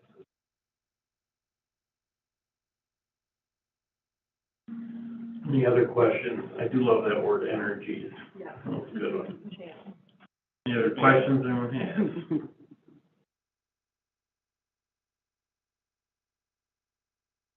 All right, if not, then I'll recommend we move that Thank you. for approval at the June 16th meeting, if everybody's all right with that.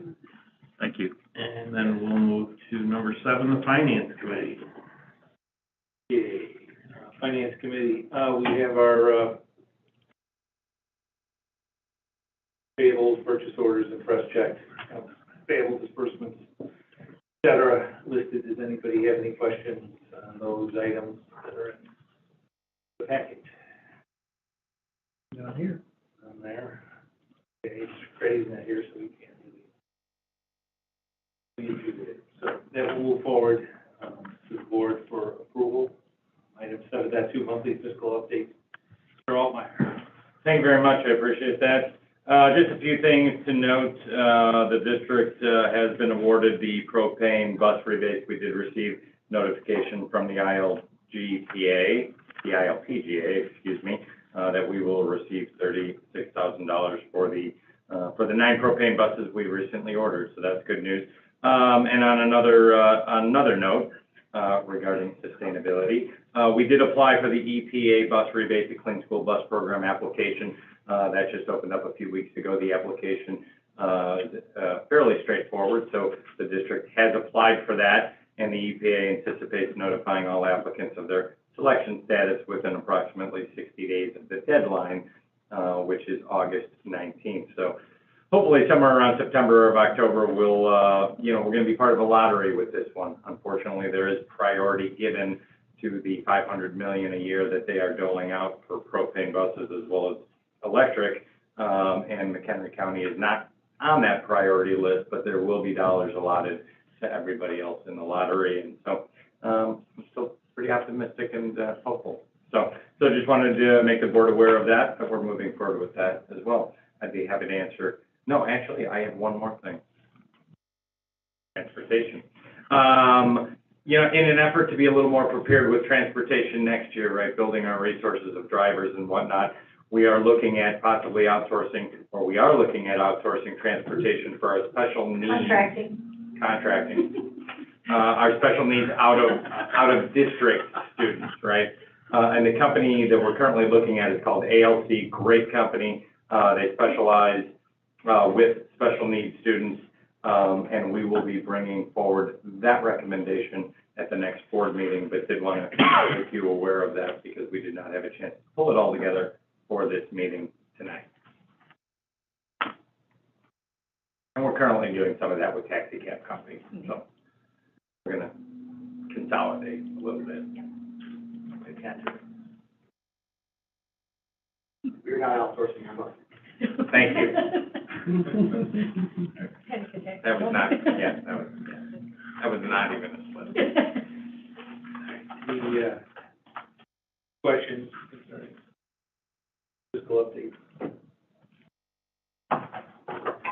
Okay, if not, we'll move to the revenue and expenditures report. Mr. Allmeyer. Thank you very much. You have the April 22 financial executive summary in front of you. We still have a few months to close out the year, but I do want to highlight, we are definitely tracking within budget, but if you were to go straight to the dashboard and look at the revenue side of things, there's a few line items that while we're trending fairly favorably, one of them is the National School Lunch Program, right, the free summer feeding program.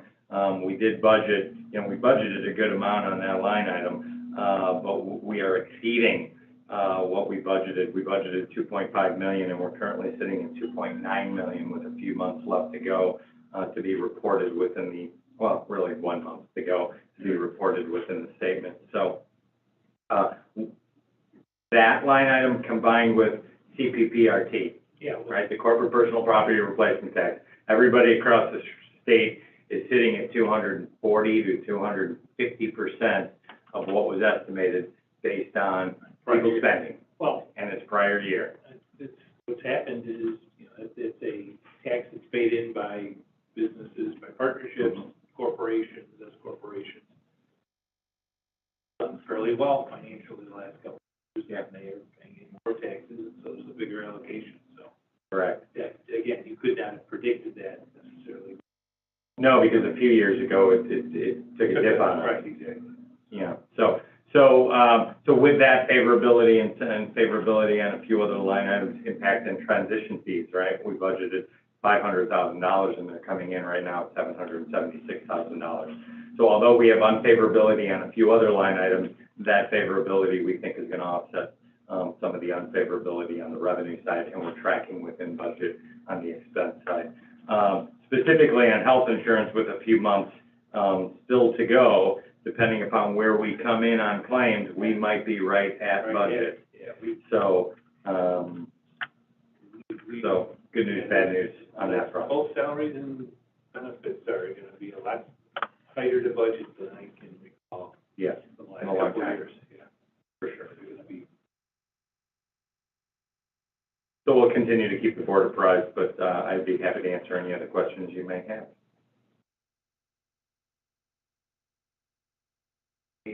Have none. Just a curiosity question struck me earlier today, is that line on the claims just labeled settlement cost. I'm assuming that's just that administrative cost from Blue Cross. Fixed fee cost. Doesn't seem to vary by level of claim, so. No. It's our fixed fees associated with health Okay. insurance. And do we find that competitive from the available choices? I never just Yeah, when we go through the annual, you know, process with Alliance, I'm getting quotes on everything, right? One of the biggest things Alliance does for us is sit at the table and negotiate fixed fees with Blue Cross Blue Shield. And certainly, when we sit down with Alliance with their experience, knowing what other districts are paying in terms of fixed fees and fixed fees per head, very aligned and very in line with what we should be paying. Okay. Yeah. So we have a process there.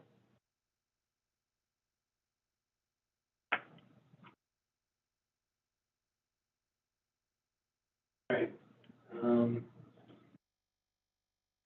Anybody with any further questions in regards to that report?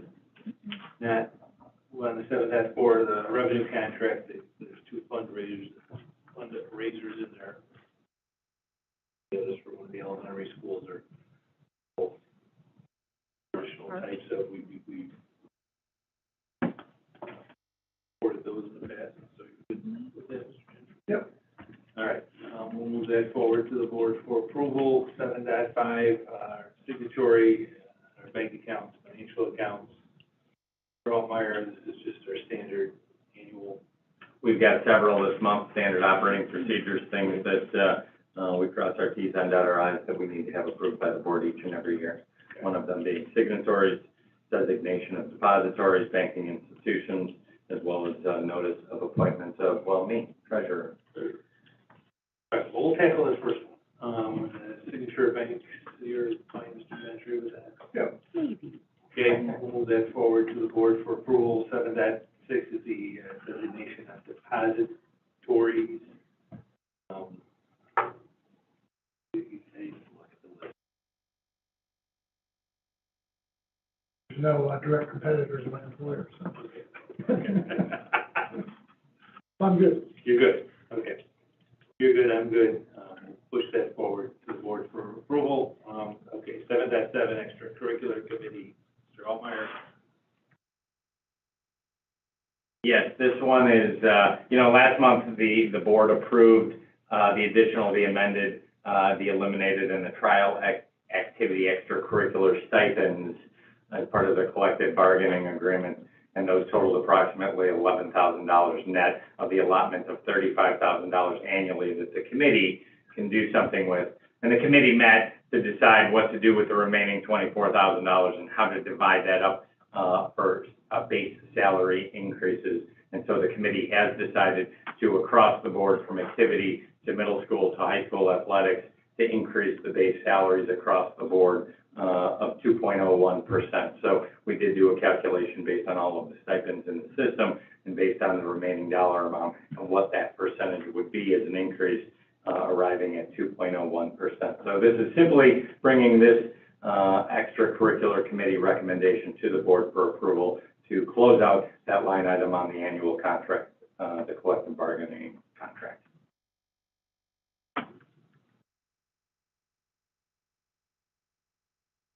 Who's that? Yep, I'm good. That forward to the board for approval. 7.8, the appointment of treasurer, treasurer's bond, operating procedure. Good. Mr. Altmeyer continuing in that role, that's fine. I think so. Push that forward to the board. Hmm. For approval. Maybe. We're on to the human resources. All right. Single agenda item is 8.1, human resource updates, Dr. Zier. Yeah, just an update from the Human Resource Department. Hiring is still going well. We've got a handful of teaching positions at this point that we're getting ready to fill with interviews set up over the next couple of weeks. Really closing the gap on just a couple of administrative positions left to fill. So we are in really good shape in terms of going into next year. But we know we'll have some openings as we get throughout the summer. Other people move, decide to retire, things of those nature. But we're in good shape, and we started onboarding. The strength of the candidate pool is, how does that compare to prior years? Depends what you have posted. For example, we have a McCaven second grade position posted, I believe 55 of applicants came in, so, that was very strong for an elementary position. As you go up the ladder and get more specialized in areas in middle school, that pool does come down a little bit.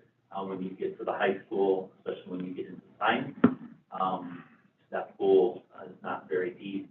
And then also in the social work realm, that is a very competitive pool right now in terms of they've got the pick, in terms of the social worker candidate of where they'd like to work at this point.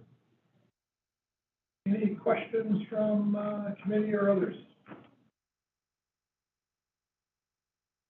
All right, if not, I will, hand it back to Building and Grounds, Mr. Troy. Thank you. Item 9.1, is Mr. Rinkosik online?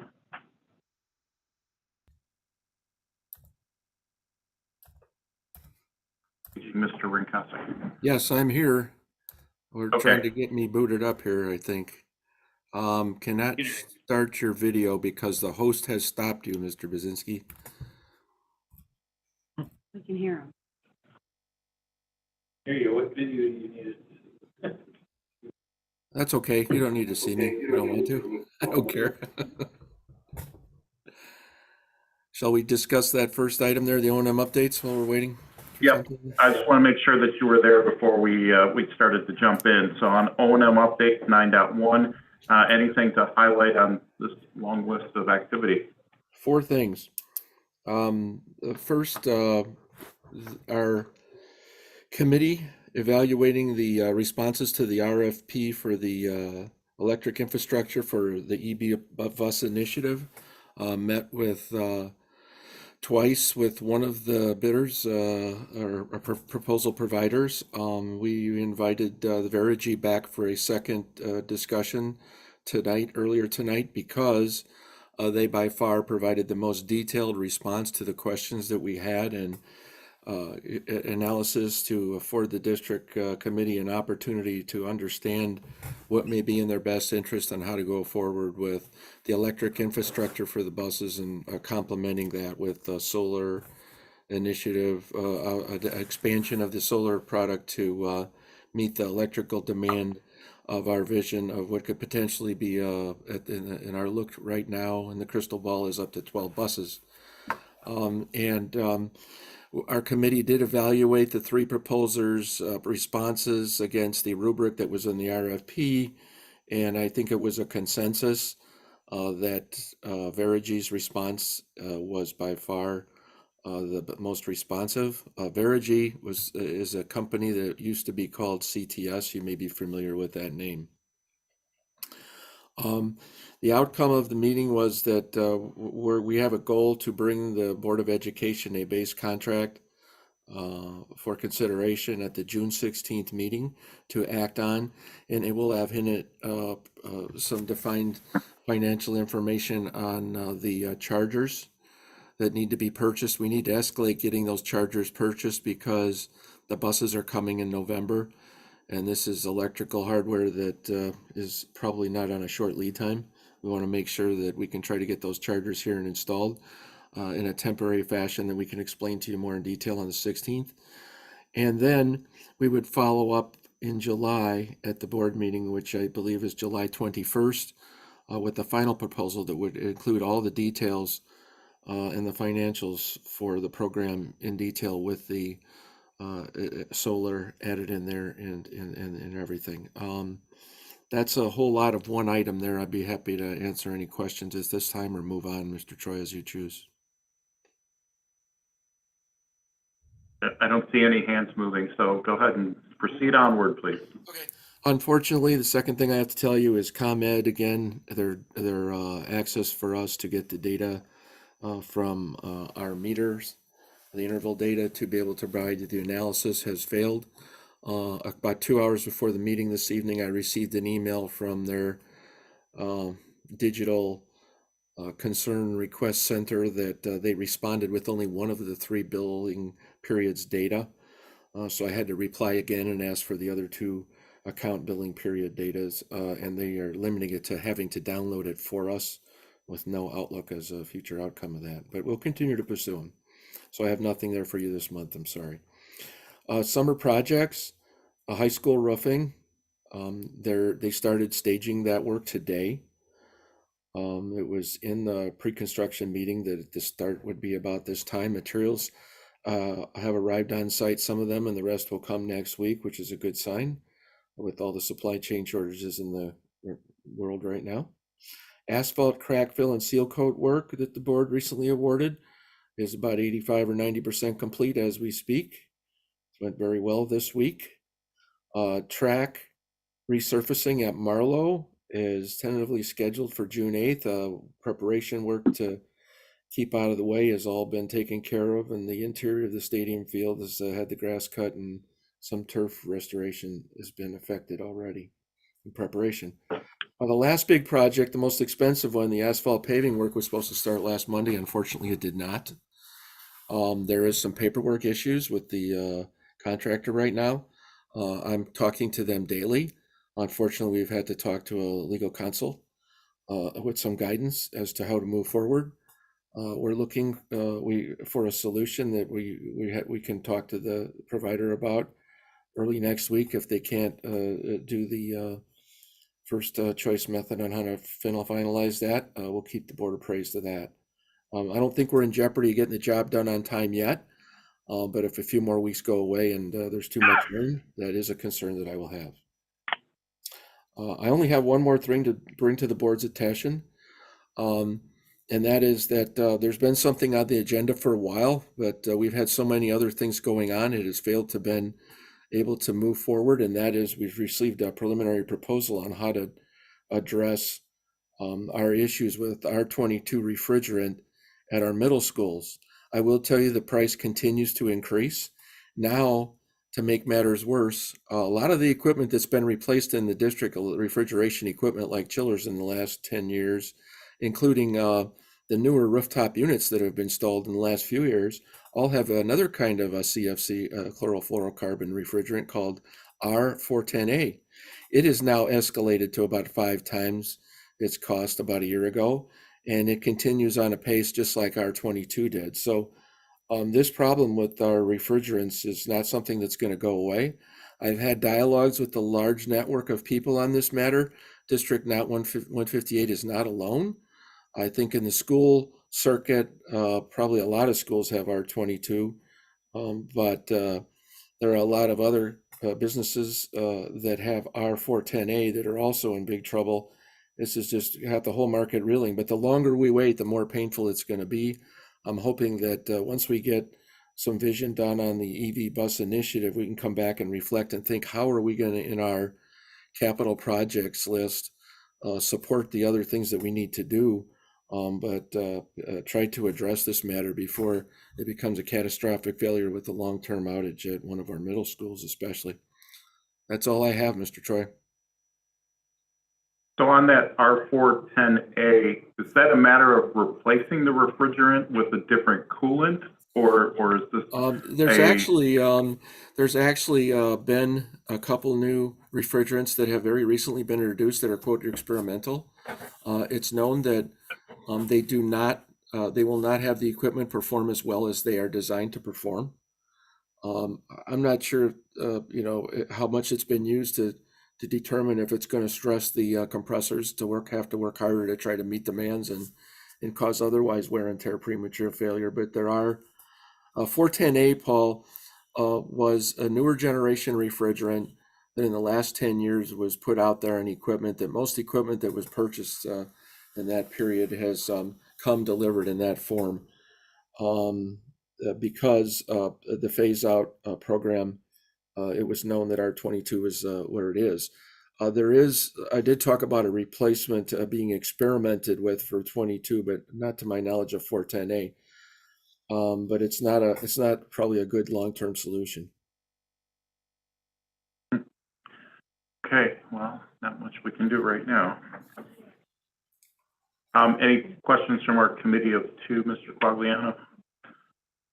Or any other questions from the board in general?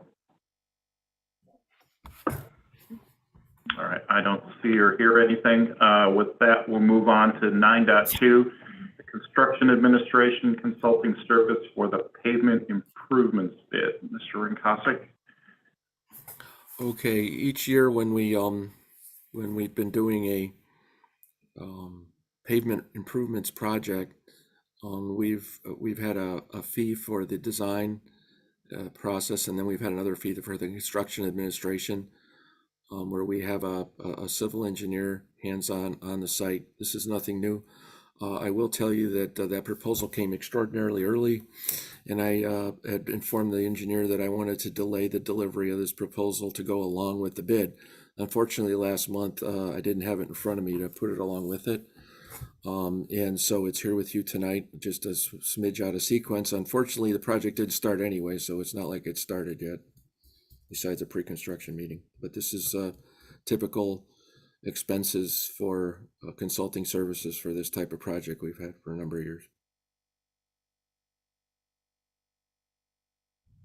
All right, any questions, Mr. Quagliano or the rest of the board?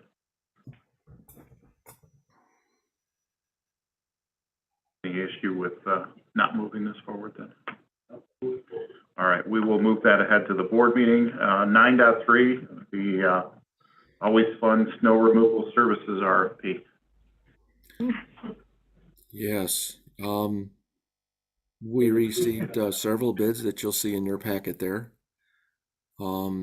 We did, Kevin Lindquist, Assistant Director, and I actively pursued finding out some good quality companies that we could invite to the table to consider bidding. I think it benefited us. We have two people that bid that have a very good reputation. One of them, which just so happens to be the low bid. I've checked their references extensively. We had a detailed interview with the representative of the company. Actually, the other bidder we thought highly of actually called me after the bid opening and said that they were happy for us because they also recognize that that company is a quality company. You may see their name in more places than you'll see them actually working, because they also manufacture the large snow boxes that are on a lot of equipment that others buy. They've got a large presence, one of which is Rockford School District. They've got a third of it. I've talked to the person that manages snow and ice management for Rockford, and they find them to be an extraordinarily hands-on, and describe some of their management practices, which remind me of the good old days we had one of our prior contractors about a decade ago. And so we're very happy to be able to recommend them, to award the bid to them. One of the neat things about them is every year it's new equipment. They use new equipment and then they turn around and sell it to others. So we'll always have some good equipment too.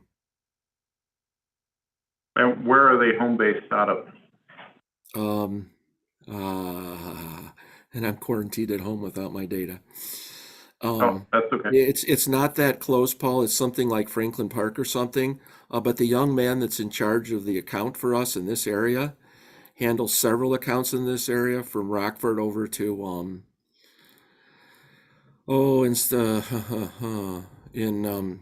I think it's South Barrington, the Arboretum.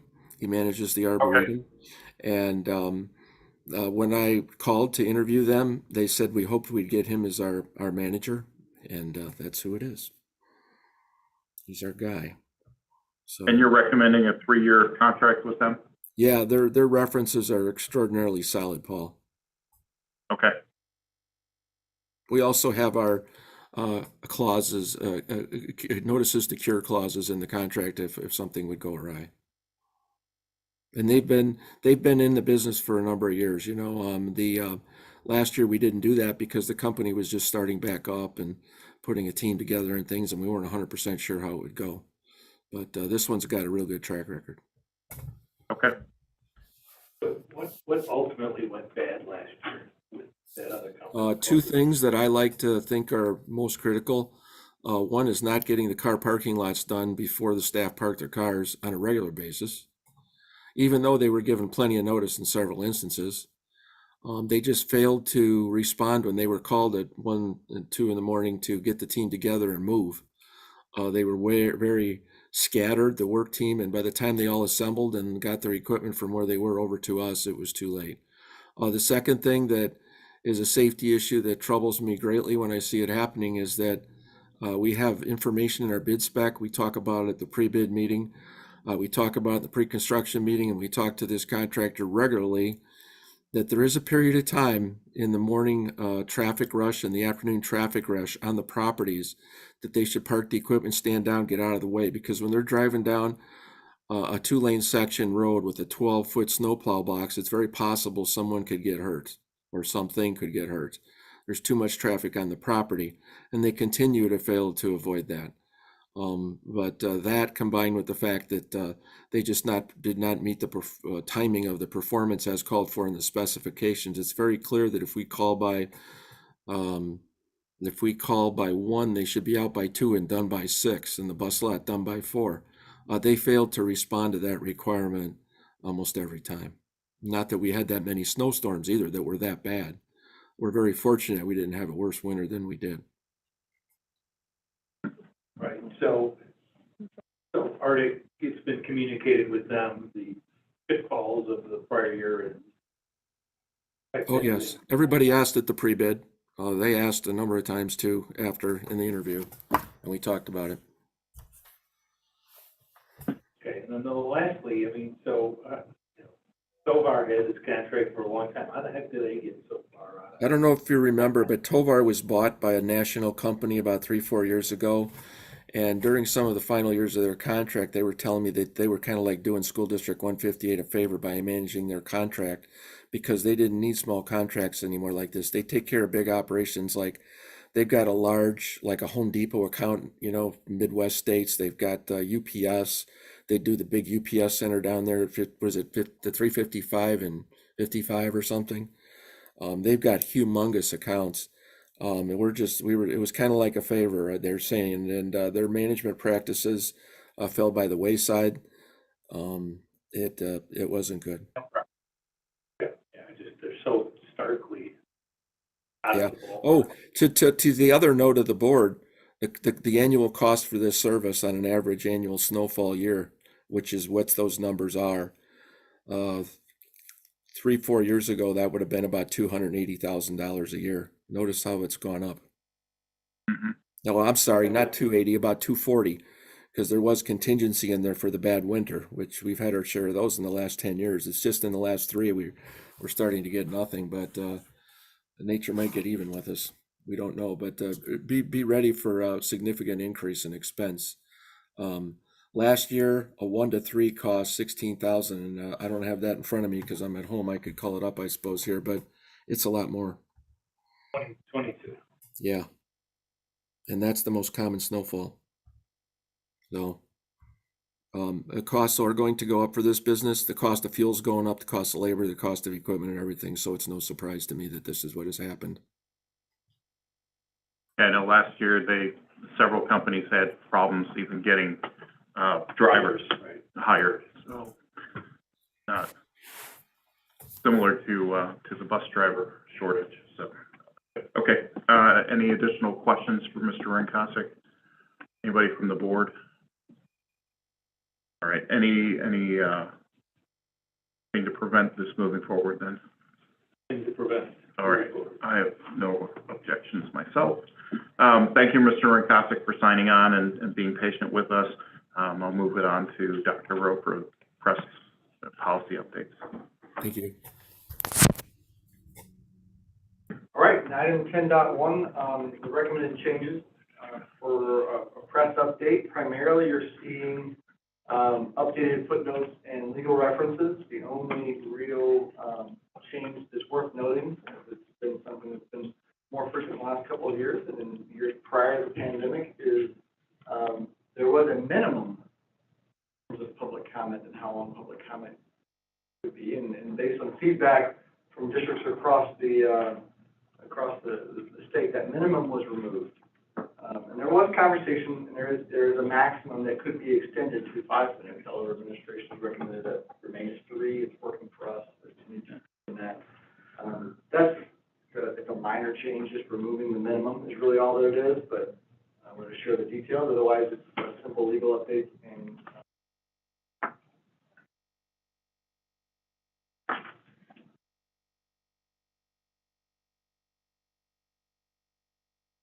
I have a quick question.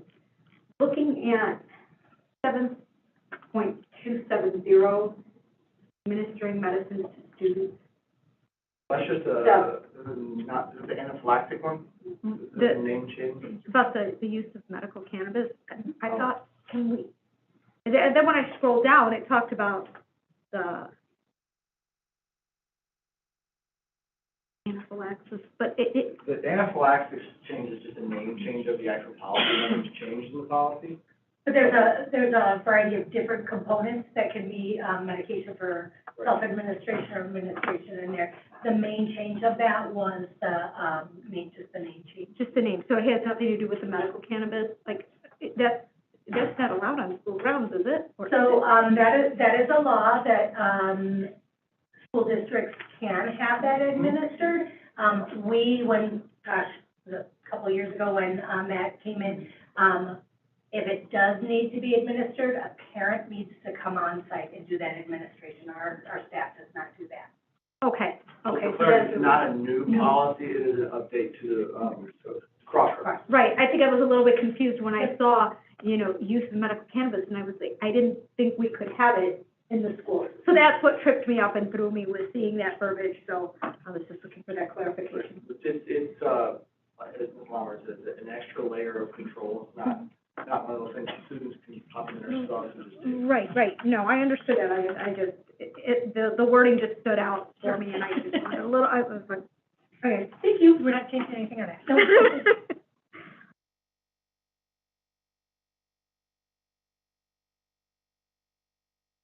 Further questions, then we'll go forward to the board. Board meeting, there is no legislative updates. So item 12, Board of Ed, minutes. Minutes. Is there any questions regarding the minutes? Matt, those will move forward to the board meeting. 12.2 is membership renewal for LUDA. Right, as you know, is a member of the large unit district association, our annual dues, that membership is something we get a lot out of and recommend that we continue that membership. Yeah, cost-based. No, it's a flat fee, but what they have done, has changed, this caused the cost changes, they've allowed it and incorporated all, hotel accommodations as well as, conference accommodations in one flat cost for the entire year, if you plan on doing that. And it's what we always attend. This year was the first year it was offered, but given the nature of the school year we were going into and the uncertainty, I elected not to go with that total package, and was glad I did so, because Springfield, conference was canceled and it was moved up to Naperville, so, the hotel accommodations weren't even necessary, but, heading into a much more normal school year, I feel more comfortable with the package. There is a little cheaper, you get a reduction in, the group rate they're able to get as well as the, conference. Okay, any issue with that? If not, move that forward. The board 12.3 is the ISB renewal. So the ISB is based on enrollment, so that's why that number seems a little high, but, in terms of, with ISB, just remember that that gets us, I mean, obviously, press comes through ISB, and also the line and guidance and professional, with, the field services director, Laura Martinez, is an excellent job of. Questions regarding ISB renewal? That will move that forward. Board meeting, item 3. A motion to go into closed session at 8:49. Is there a second? Okay. Second from Ms. Melendi. Can we have roll call? Mrs. Maiorino, Yes. Mr. Craddy, Mr. Troy, Yes. Mrs. Melendi, Yes. Mr. Garing, Yes. Mr. Quagliano? Yes. Mr. Gentry? Yes. Closed session. That's all for now.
Okay, we're back in open session. It's 10:57. Can we have roll call, please? Mr. Gentry? Here. Mr. Guerin? Here. Mr. Troy? Here. Mr. Quagliano? Here. Mrs. Melendi? Here. Mrs. Maiorino? Here. Mr. Craddy? All right, we're back. Nothing to act on. Make a motion to close out the meeting at 10:57. Can I have a second? Second. Give it to Ms. Melendi. All those in favor say aye. Aye.